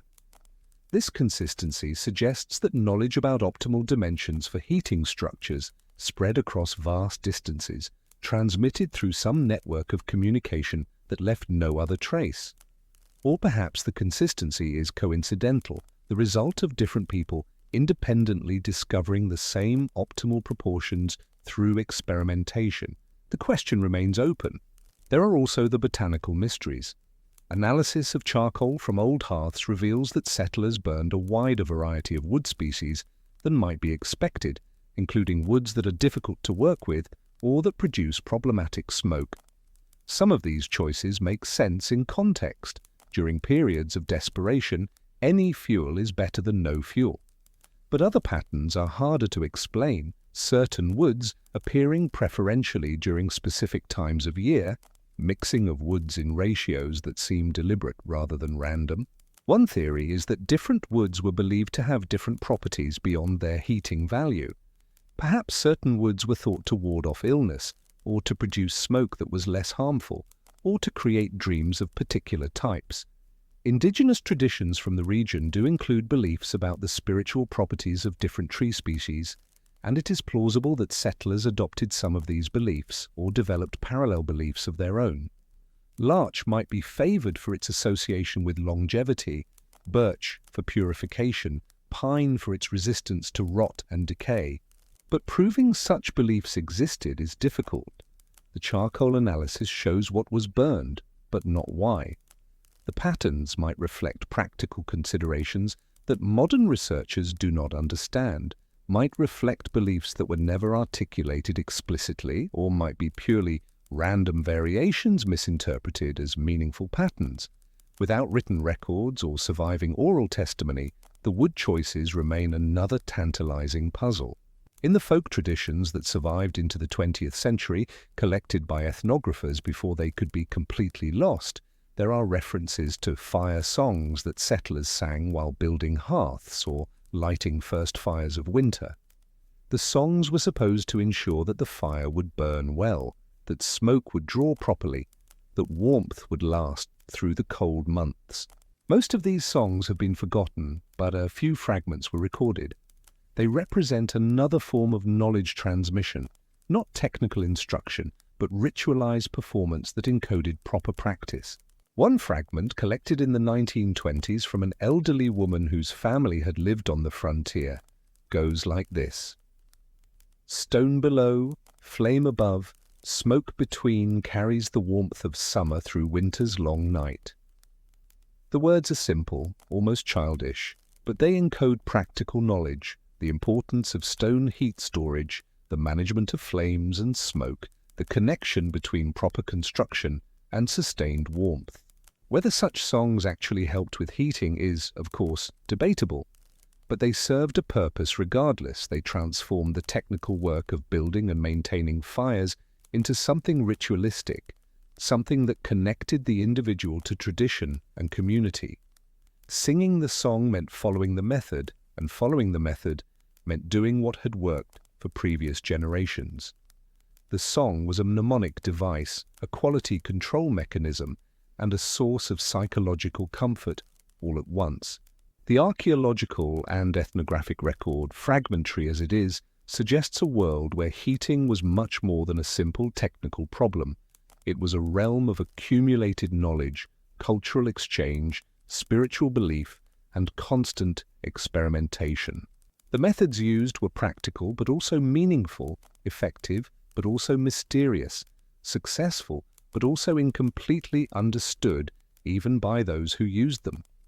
Each generation inherited techniques from their predecessors and modified them through their own experience, creating a slow evolution of practice that responded to changing conditions and available resources. In the museums and storage facilities where artifacts from these periods are kept, there is a sense of presence. Objects that once served crucial purposes, that were handled daily by people whose lives depended on them, that were imbued with care and attention and perhaps hope. A fire-cracked stone might seem like nothing more than geological material damaged by heat, but it was once part of a system that kept someone alive through winter, that warmed someone's sleeping child, that made survival possible for one more night. The mysteries persist because complete understanding would require not just physical evidence but lived experience. It would require inhabiting a world where fire was not convenient but essential, where the difference between proper and improper heating could determine survival, where knowledge about stones and smoke and fuel was as important as knowledge about anything else in life. We can measure and analyze, can propose theories and reconstruct techniques, can gather fragments of information and arrange them into narratives. But there is something at the core of these heating practices that remains inaccessible: the felt knowledge, the embodied understanding, the way it felt to wake before dawn and scrape ash looking for an ember, the relief when the ember proved strong enough, the satisfaction of warmth earned through patient effort. Perhaps this inaccessibility is appropriate. Perhaps some knowledge is meant to be experienced rather than simply understood intellectually.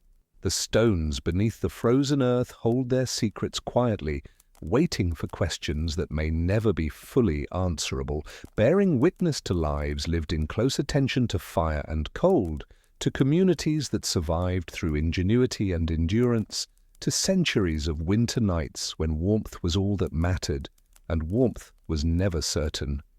They are monuments to anonymous competence, to the millions of small decisions and adjustments that collectively enabled human life in one of Earth's most challenging environments. The taiga continues its cycles, snow falling and melting, forests growing and burning and regrowing. In places where settlements once stood, the snow still melts in strange patterns, marking locations where stones once held heat. These marks are fading as time passes, as the stones scatter and sink deeper into the earth, but they have not vanished entirely. They remain as traces, as echoes, as quiet reminders that people once lived here, struggled here, found ways to survive here through darkness and cold and endless white winters. And perhaps that is enough. Not complete understanding, but remembrance. Not full knowledge, but appreciation for what was achieved with so little, for the heating methods that kept life flickering in the frozen places, for the mysteries that were solved and the mysteries that remain, for all those winter nights when someone, somewhere in the taiga, managed to keep a fire burning until dawn. 300 miles to the west of Ivan Petrovich's settlement, in the provincial town of Tomsk, a merchant named Grigory Sokolov woke on a winter morning to a room that was almost warm. Not the desperate, hard-won warmth of a frontier zemlyanka, but the gentle, consistent warmth of a properly maintained pech, a Russian masonry stove that dominated one corner of his bedroom like a benevolent presence. The pech was a marvel of ceramic engineering, standing nearly 8 feet tall, its surface covered in green-glazed tiles that reflected the morning light filtering through ice-frosted windows.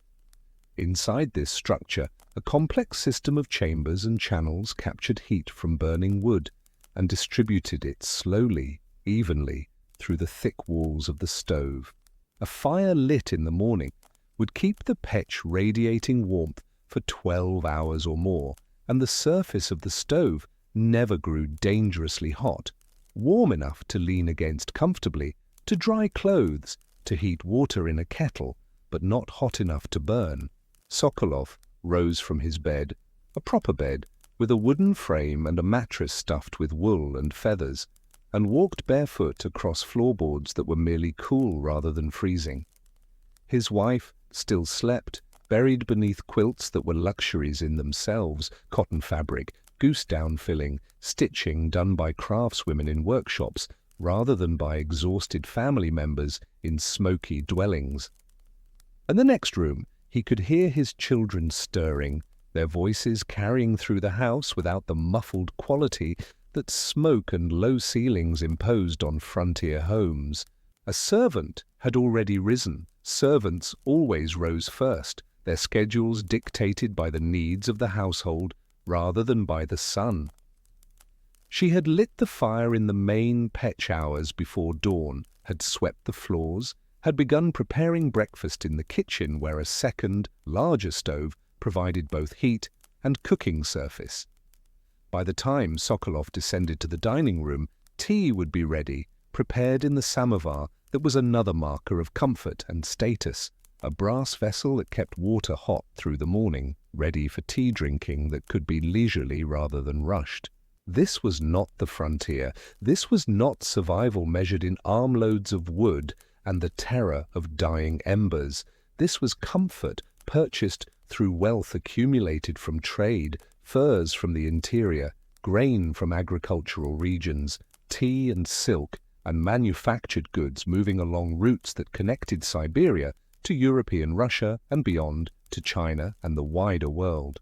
The difference between Sokolov's warmth and Ivan's warmth was not simply one of degree but of kind.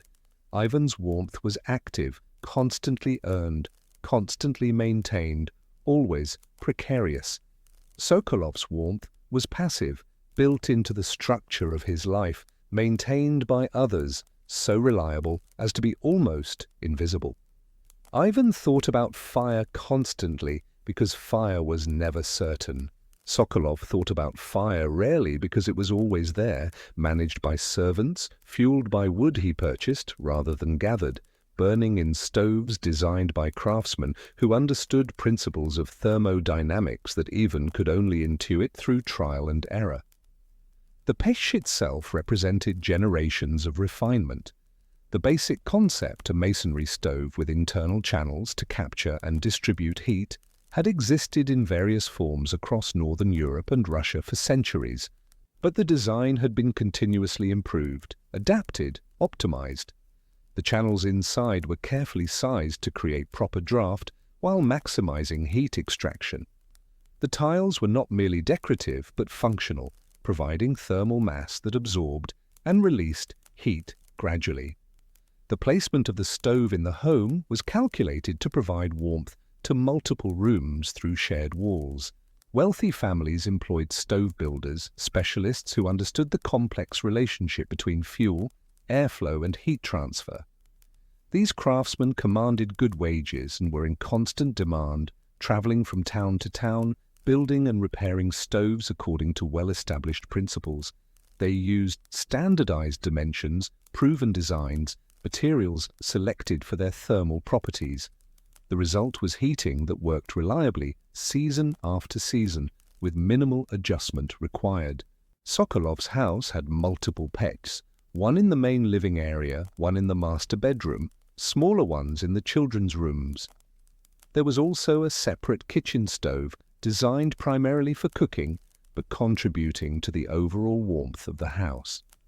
In the coldest parts of winter, all of these stoves would be burning, their combined heat keeping the interior temperature comfortable even when outside temperatures dropped to levels that would kill an unprotected person in minutes.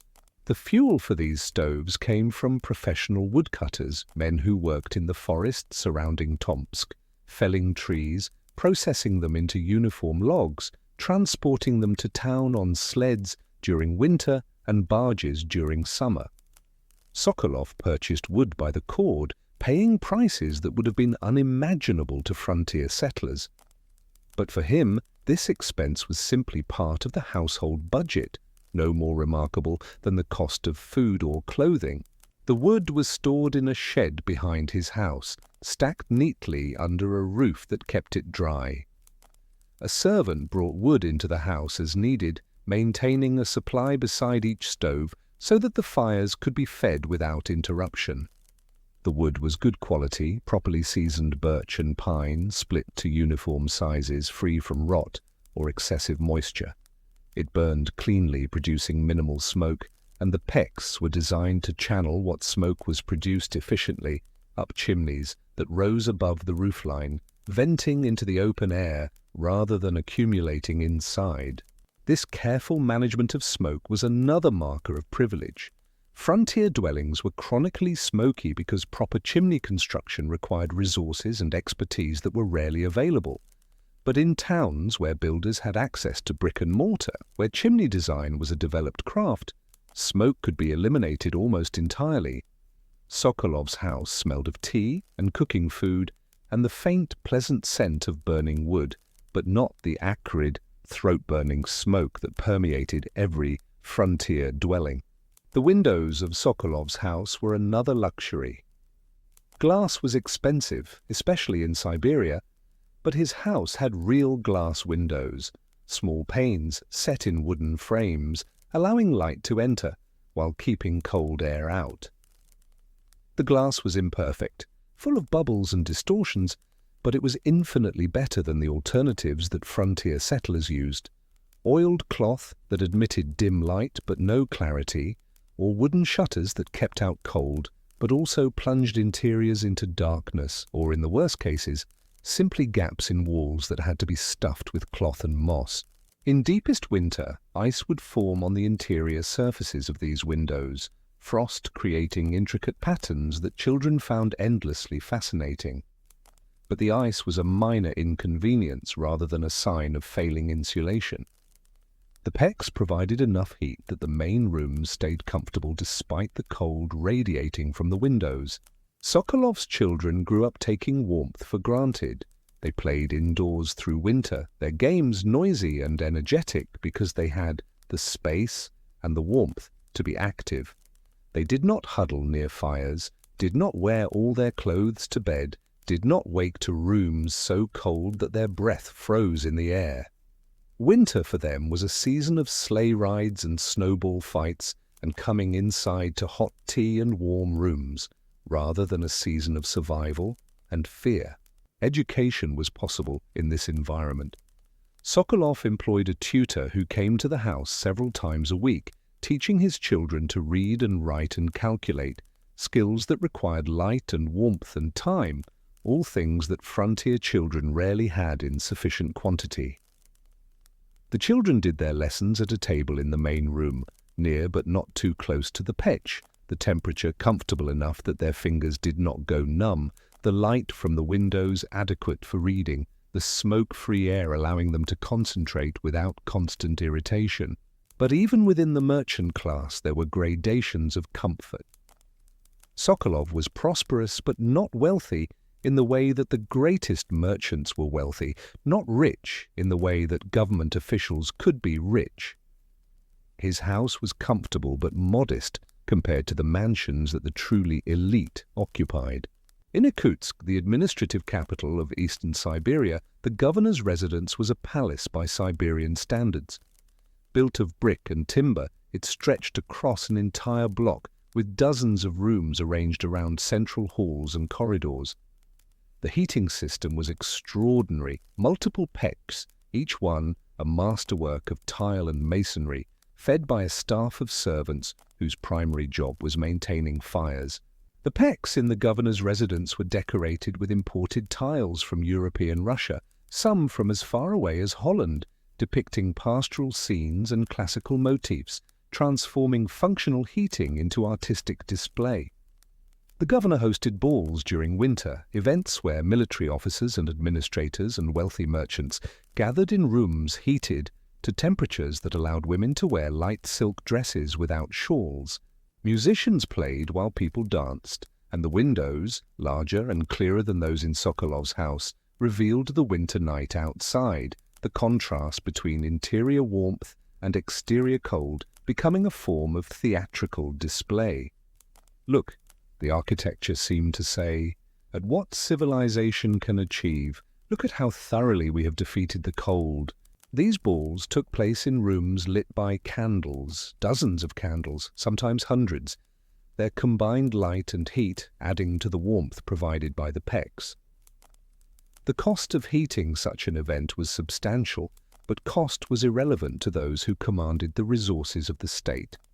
The governor's budget for firewood alone exceeded the total annual income of most frontier settlements.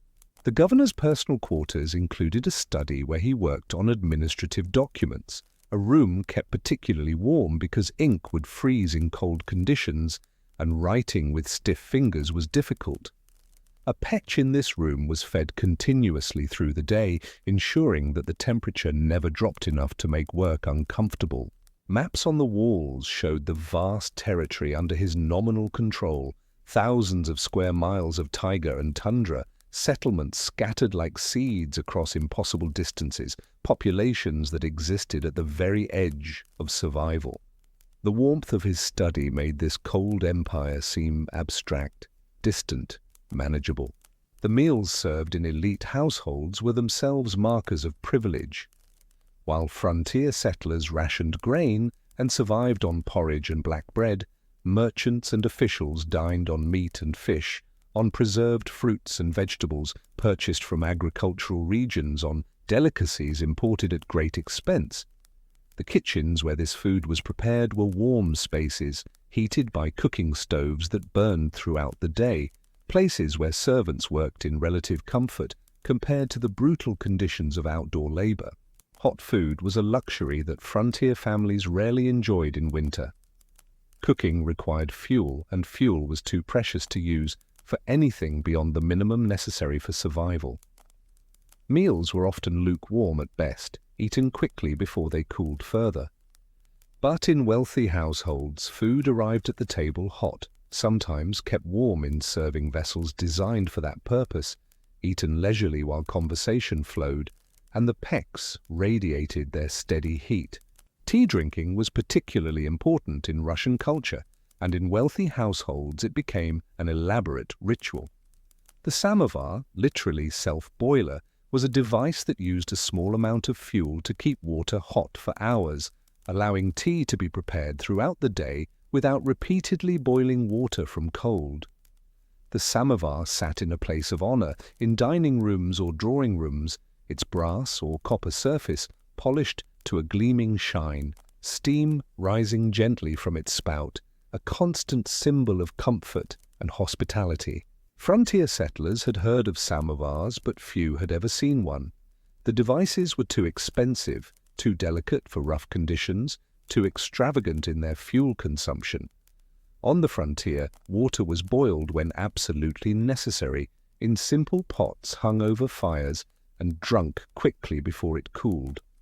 The leisure implied by the samovar, the ability to have hot water available at any moment, the time to sit and sip tea through the afternoon, was as foreign to frontier life as the idea of heated ballrooms. But privilege had its own anxieties. The elite of Siberian towns were acutely aware of how dependent they were on systems that could fail. The supply chains that brought food and goods into Siberia were long and fragile. A harsh winter could block roads and freeze rivers, cutting towns off from resupply. Prices for firewood could spike unexpectedly if woodcutters fell ill, or if forests nearby were exhausted and wood had to be brought from greater distances. There were years when even wealthy families felt the cold. During particularly severe winters, when fuel supplies ran low, or when pecks malfunctioned and skilled repair craftsmen were unavailable, comfort could evaporate quickly. Suddenly the distance between merchant and settler shrank. Both were dependent on fire, both were vulnerable to cold, both faced the possibility that their warmth might fail. Officials sent from European Russia to serve in Siberian posts often found the cold shocking despite their privileged positions. They arrived expecting hardship, but not understanding what hardship at these temperatures actually meant. Their houses would be heated as well as possible, their stoves maintained by servants, their firewood supplied by the state, and still they suffered. The cold penetrated in ways they had not anticipated, seeping through walls that seemed solid, creating drafts that no amount of sealing could eliminate, imposing itself on their bodies and minds despite all efforts to keep it at bay. Many such officials requested transfers back to European Russia as soon as their obligatory service period ended. Some could not wait that long, resigning their posts despite the career damage, fleeing the Siberian cold as if pursued by a physical enemy. In their reports and letters they wrote of the cold with genuine fear, describing it as an oppressive force, a presence that dominated life even for those with every advantage of wealth and position. The Orthodox Church provided another kind of privileged warmth. Churches in Siberian towns were substantial buildings, constructed with care and expense, their architecture declaring the presence of faith and civilization in the wilderness. Inside these churches, services were conducted through the winter, and the buildings were heated, though not always comfortably, by large stoves that required constant tending. Priests and deacons lived in relative comfort compared to their parishioners, occupying residences that were warmer and better constructed than average. This comfort was justified theologically. The clergy needed to be healthy and focused to perform their spiritual duties, but it created visible inequality that was not lost on the population.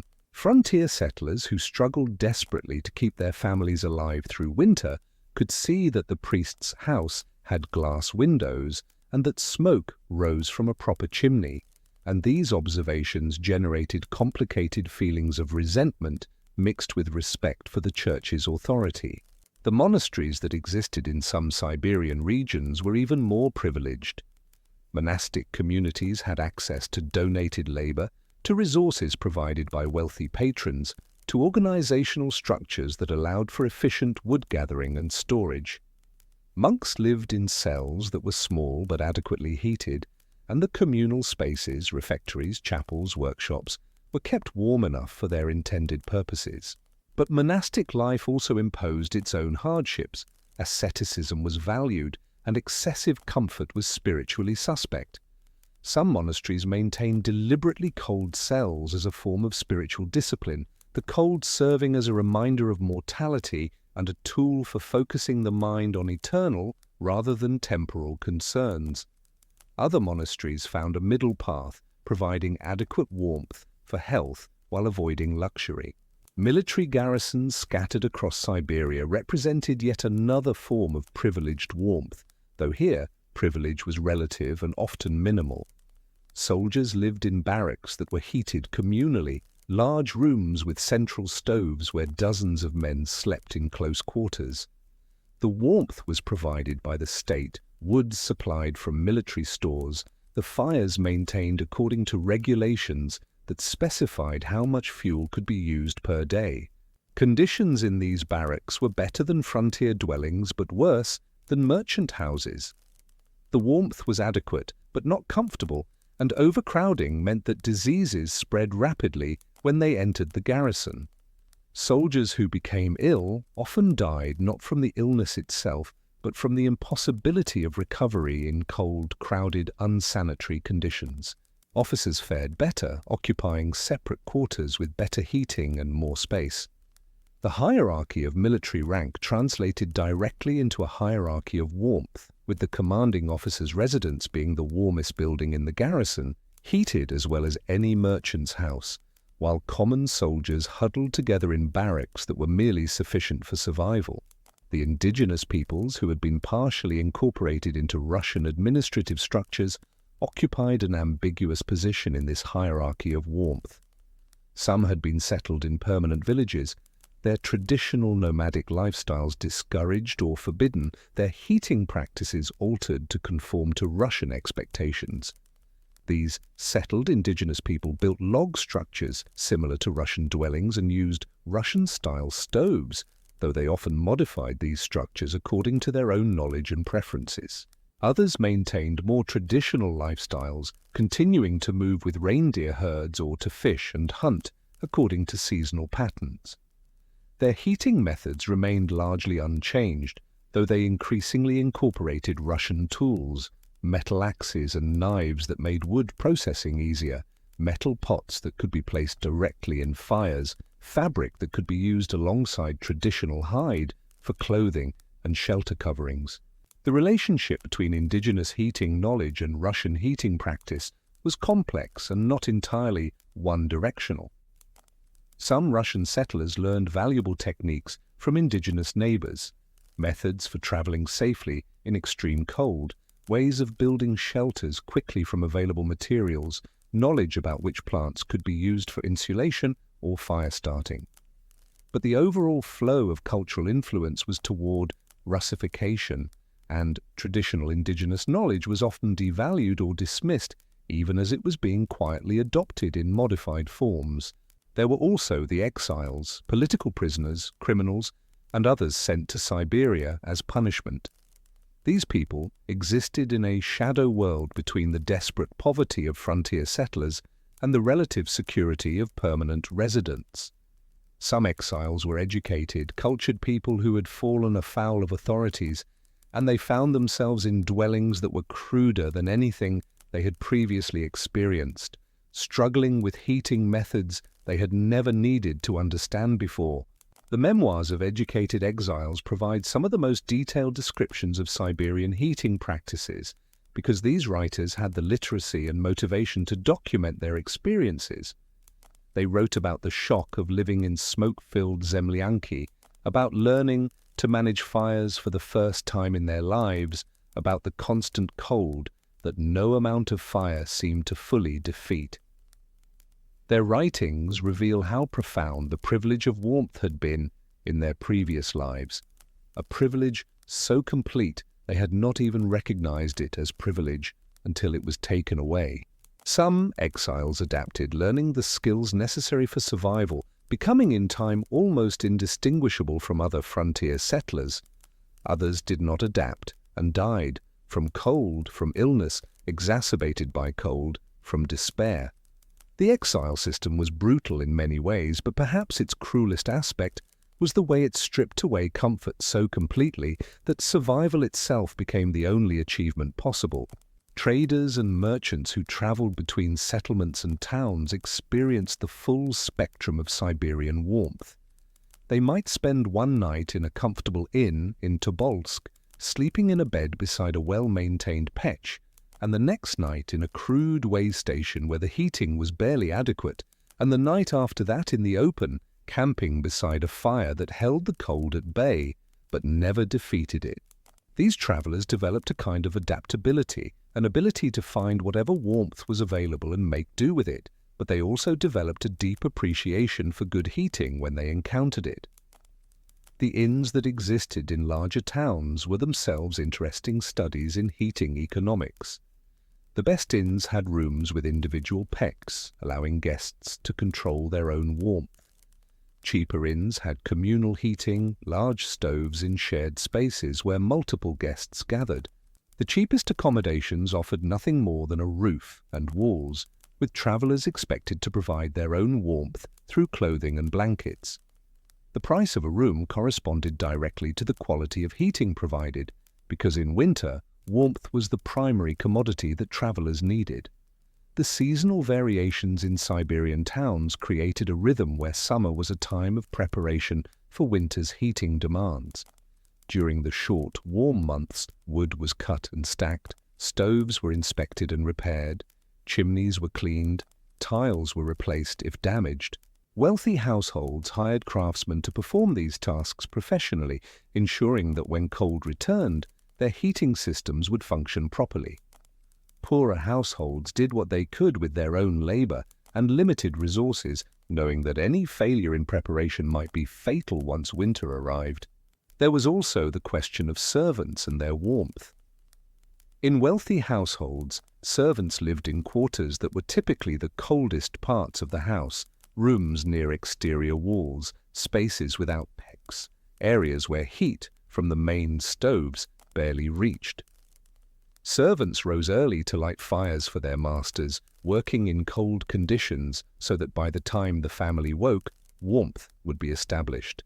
The servant who tended the stoves might be warm while performing that duty, standing near the fires, handling hot wood, but the rest of their time was spent in cold spaces, and their sleeping quarters were often barely warmer than outdoor temperatures.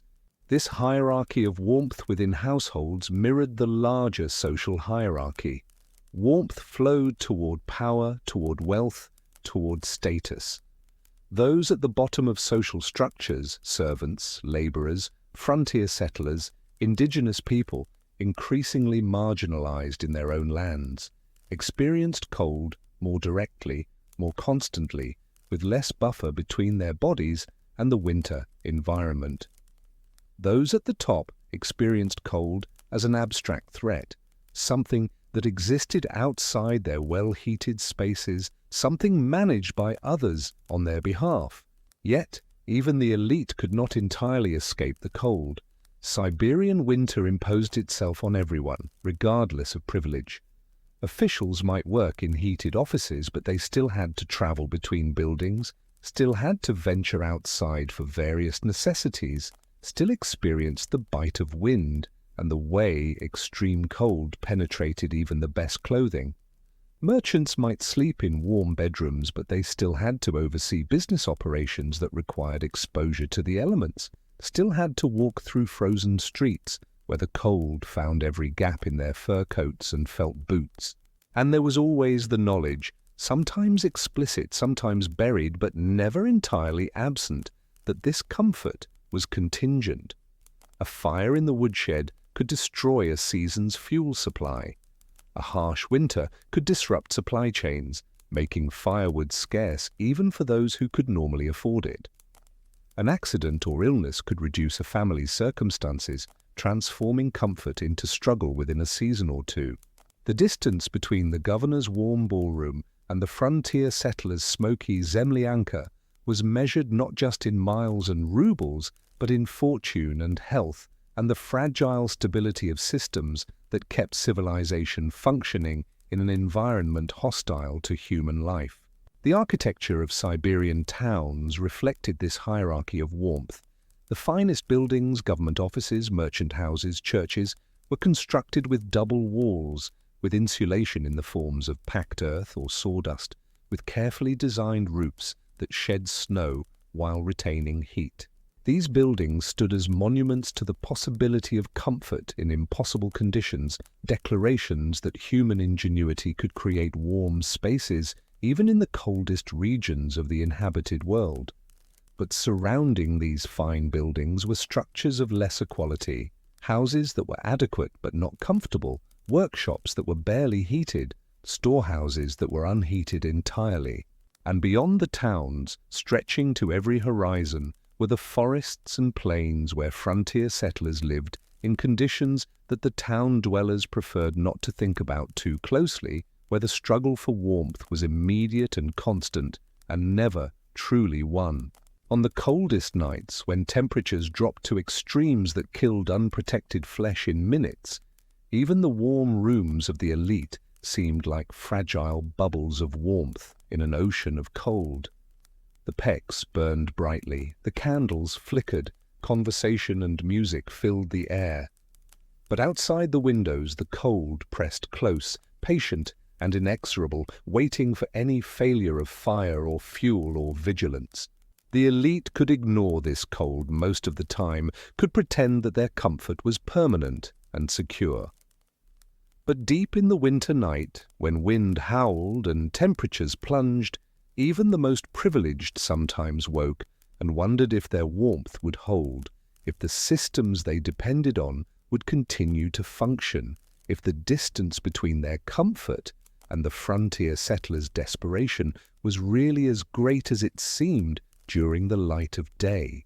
The fire burned in the governor's study, in the merchant's bedroom, in the priest's residence, in the soldier's barracks, in the exile's crude shelter, in the frontier settler's zemlyanka. The same fire, the same wood, the same basic chemistry of combustion transforming fuel into heat. But the experience of that warmth differed so profoundly across social positions that it was almost as if they were different phenomena entirely.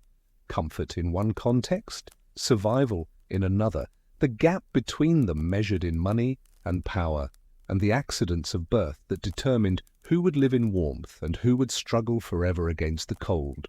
And so we arrive at the end of our journey through the cold, through the smoke-filled zemlyanki, where settlers scraped for embers in the darkness, through the patient life of Ivan Petrovich and his stones that held heat like memories, through the mysteries buried beneath the frozen earth, through the warm rooms of privilege where the cold was held at bay by wealth and walls and the labor of others. We have traveled through winter as it was lived, felt, endured, and occasionally conquered. in a time and place where warmth was never guaranteed, and cold was the constant companion of every life. Perhaps you are drifting now, your own warmth secure, your own comfort taken for granted in the way that all truly reliable things are taken for granted.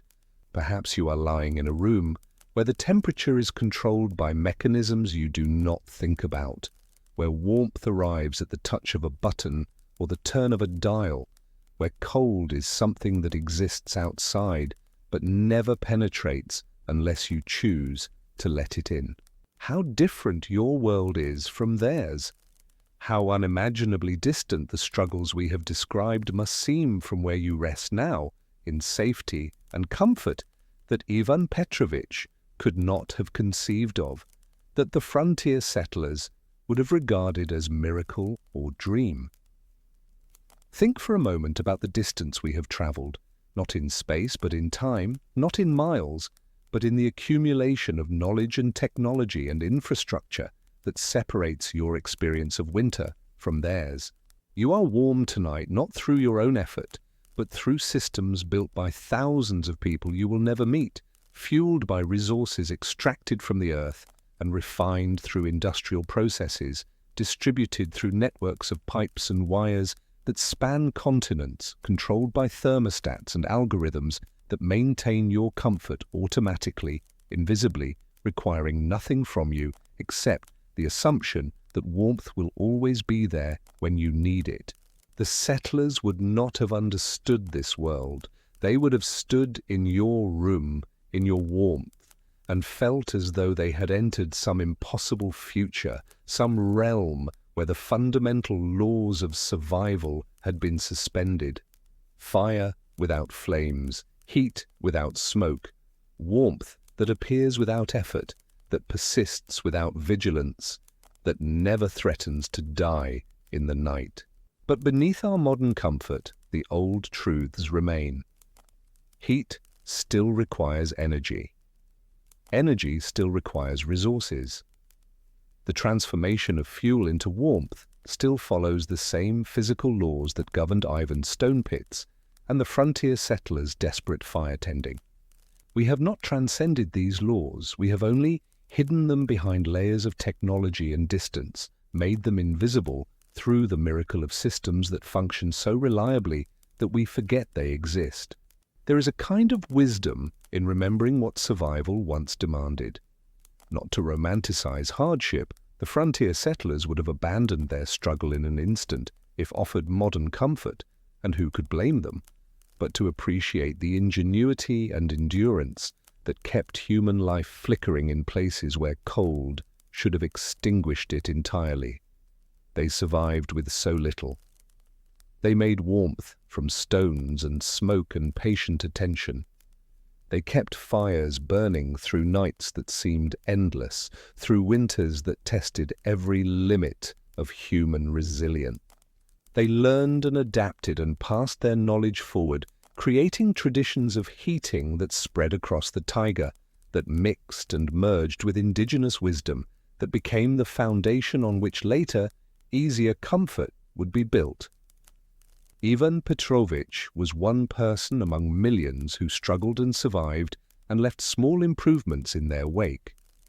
His stone-warming pits were one technique among hundreds that frontier peoples developed, tested, refined, and transmitted across generations. The mysteries we explored, the strange stone circles, the unexplained chambers, the dreams that came from sleeping near dying fires, these are fragments of a vast archive of human adaptation, most of it lost now, preserved only in archaeological traces and fading oral traditions. The elite in their warm mansions, comfortable as they were, also played their role in this history. Their wealth funded the development of better stoves. Their demand for comfort drove craftsmen to refine their techniques. Their written records preserved some details that would otherwise have vanished.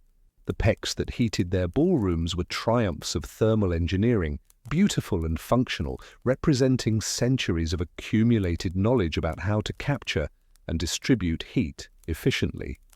But there was always the divide, the distance between those who commanded warmth and those who struggled for it, between the governor's study and the settler's zemlyanka, between comfort and survival. This divide was not absolute. Privilege was always contingent, always vulnerable to the disruption of supply chains or the failure of systems. And yet the divide was real enough, profound enough to shape every aspect of existence, determining who would live in relative ease and who would wake each morning to the desperate work of coaxing flame from ash. Winter in Siberia was a teacher that offered the same lessons to everyone, regardless of status. It taught patience, the patience to tend fire through the night, to wait for stones to heat, to endure cold that could not be immediately relieved. It taught humility, the knowledge that human life is fragile, that comfort is rare, that warmth is a gift that must be earned or purchased or maintained through constant effort. It taught community, the understanding that survival often depends on cooperation, on sharing knowledge, on helping neighbors, even when resources are scarce. These lessons were learned in smoke and cold, through cracked hands and frozen breath, through nights of fear and mornings of relief when the ember proved strong enough to birth new flame. They were learned by children watching their parents work, by settlers teaching each other techniques, by indigenous peoples sharing their ancient knowledge with newcomers, by craftsmen refining methods through generations of practice. And now you lie in warmth, hearing these stories, letting them carry you gently toward sleep. The struggles we have described are distant now, separated from you by time and technology and all the accumulated progress that makes your life easier than theirs could ever have been. But the connection remains, subtle and thin but real nonetheless, the thread that links every human attempt to survive in cold climates, every fire lit against the darkness, every moment when warmth was achieved despite the cold's insistence that it should not be possible. Perhaps as you drift, you will dream of fires burning in distant places, zemlyanki half buried in snow, stone pits radiating heat through earthen floors, pecks covered in glazed tiles, candles flickering in warm ballrooms. Perhaps you will dream of Ivan's patient hands arranging stones, testing them, learning their secrets. Perhaps you will dream of winter dawns when someone, somewhere in the taiga, scraped through ash and found the ember still alive, still glowing, still ready to become flame again. Or perhaps you will simply sleep, warm and comfortable, requiring no dreams of fire, because your own warmth is secure. This too is good. This is what all those frontier families worked toward, hoped for. A future where their descendants would not have to struggle as they struggled, where warmth would be common rather than rare, where winter would become a season to be enjoyed rather than merely endured. They did not know that their efforts would lead here, to this moment, to you lying in comfort, hearing their story. They could not have imagined the world you inhabit. But they would have been glad, I think, to know that their struggle was not endless, that eventually human ingenuity would find ways to make warmth reliable and common, that the desperate mathematics of fuel and fire would eventually be solved so thoroughly that people could take warmth for granted. The cold outside your window, if there is cold outside your window, is the same cold that pressed against Ivan's zemlyanka, the same cold that filled the spaces between stars and trees in the Siberian night, the same cold that has always existed and will always exist wherever heat is absent. But you are separated from that cold by more than walls and glass. You are separated from it by centuries of accumulated knowledge, by the patient work of thousands of people who solved small problems that accumulated into large solutions, by systems so effective that they have made the ancient struggle for warmth seem almost quaint, almost impossible to take seriously. Yet, it was serious. It was life and death. It was the central fact of existence for months out of every year, for generations, for entire populations who knew that their survival depended on their ability to create and maintain fire, to gather and preserve fuel, to build shelters that could hold heat, to endure discomfort that modern people would find intolerable. They endured it because they had no choice, but also because humans are remarkably adaptable, remarkably resilient, capable of finding ways to survive in conditions that seem impossible. The frontier settlers were not heroes in the dramatic sense. They were ordinary people doing what had to be done, repeating daily tasks that were boring and exhausting and necessary. But there is a kind of heroism in that ordinariness, in the sheer persistence required to survive winter after winter, in the determination to keep living even when every day demanded so much effort for such modest returns. And now their story is told, passed to you across the distance of time, carried by words that you hear in comfort while they lived in hardship. The telling changes nothing about their struggles. The past is fixed, their cold is gone, their fires are long extinguished. But perhaps the telling serves some purpose nonetheless. Perhaps it is good to remember, even as we drift towards sleep, that comfort is neither natural nor guaranteed, that warmth is an achievement, that the ease we experience was built by others through patience and effort and incremental improvement. Let that thought be a gentle one as sleep approaches. Not a burden or a guilt, but simply an acknowledgement, a moment of quiet appreciation for how far humanity has traveled from those smoke-filled dwellings where survival was measured by the strength of morning embers. You are the inheritor of their struggle, the beneficiary of their patient work, living in the future they could not imagine, but might have hoped for. Outside, if it is winter where you are, the cold continues its ancient work, freezing water, stilling movement, testing the limits of warmth. But you are safe from it, held in comfort, protected by systems that require nothing from you except the passive acceptance of their function. The fire burns invisibly in power plants and furnaces. The heat flows through channels you do not see. The warmth surrounds you like an embrace from all those who came before and solved the problems that once seemed insurmountable. Sleep now, warm and secure. Let the stories of cold and fire and survival fade into the background of your rest. Let yourself drift into dreams where no embers need tending, where no wood needs gathering, where warmth is simply present, reliable, eternal, the way warmth feels to you now, in this moment, in this place, as your breathing slows and your body relaxes and sleep finally claims you. The long winter night that once held so much fear and struggle has become, for you, simply the gentle darkness that carries you into rest.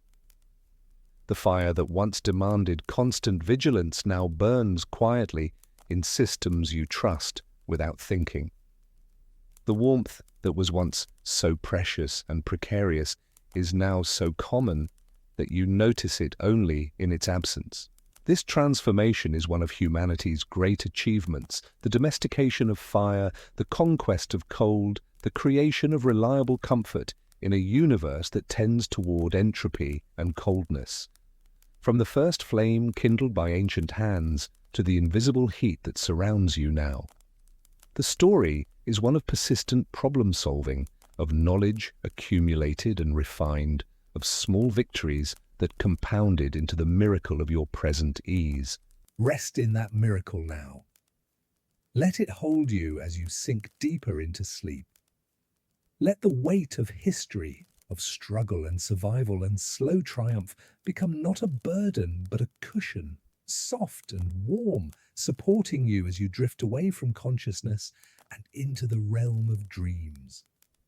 The settlers sleep too in their permanent rest, beneath earth that freezes and thaws with the seasons. Even Petrovich sleeps in an unmarked grave somewhere in the taiga, his stones scattered, his techniques absorbed into practice and memory. The elite in their fine houses have passed away, their pecks crumbled or preserved as historical curiosities, their warmth extinguished. The fires that burned through those long winters are cold now, their smoke dispersed, their embers turned to dust and less than dust. But something persists, not the fires themselves, but what they meant, what they made possible, the stubborn human insistence on creating warmth in cold places, on surviving where survival seems impossible, on finding comfort, or at least sufficiency, in environments designed by nature to be hostile to our soft, warm-blooded bodies. That persistence lives in you now, coded in the comfort you take for granted, present in every warm breath you draw, evident in the ease with which you can lie still and let sleep come without worrying that you might wake to cold or darkness or the death of the fire that keeps you alive. So sleep now, inheritor of warmth, beneficiary of forgotten struggles, resting in comfort purchased by others' effort and ingenuity. Sleep warm and safe, as they could only sometimes sleep, as they always hoped their descendants would sleep. Let their story fade as you fade, becoming dream, becoming rest, becoming the deep quiet of sleep where no stories are needed because comfort is complete. The winter they knew is past. The fire they tended is out. But you are warm, and that warmth is their legacy, their gift across time, the proof that their struggles served a purpose beyond mere survival. It built toward this moment, toward your rest, toward the possibility of peace and comfort that they could only imagine but that you now inhabit. Sleep in that knowledge. Sleep in that warmth. Sleep in gratitude if you wish, or sleep in simple comfort if that is easier. Either way, sleep now, letting go of the cold and the smoke and the struggle, drifting into the warm darkness where no fires need tending, where no embers need watching, where warmth simply is reliable and present and yours. Good night, traveler through history. May your dreams be gentle. May your rest be deep. May you wake refreshed, never having to worry, as they worried, whether the fire would still be alive when morning came. The fire will be alive, the warmth will remain. You are safe. Sleep now. Sleep.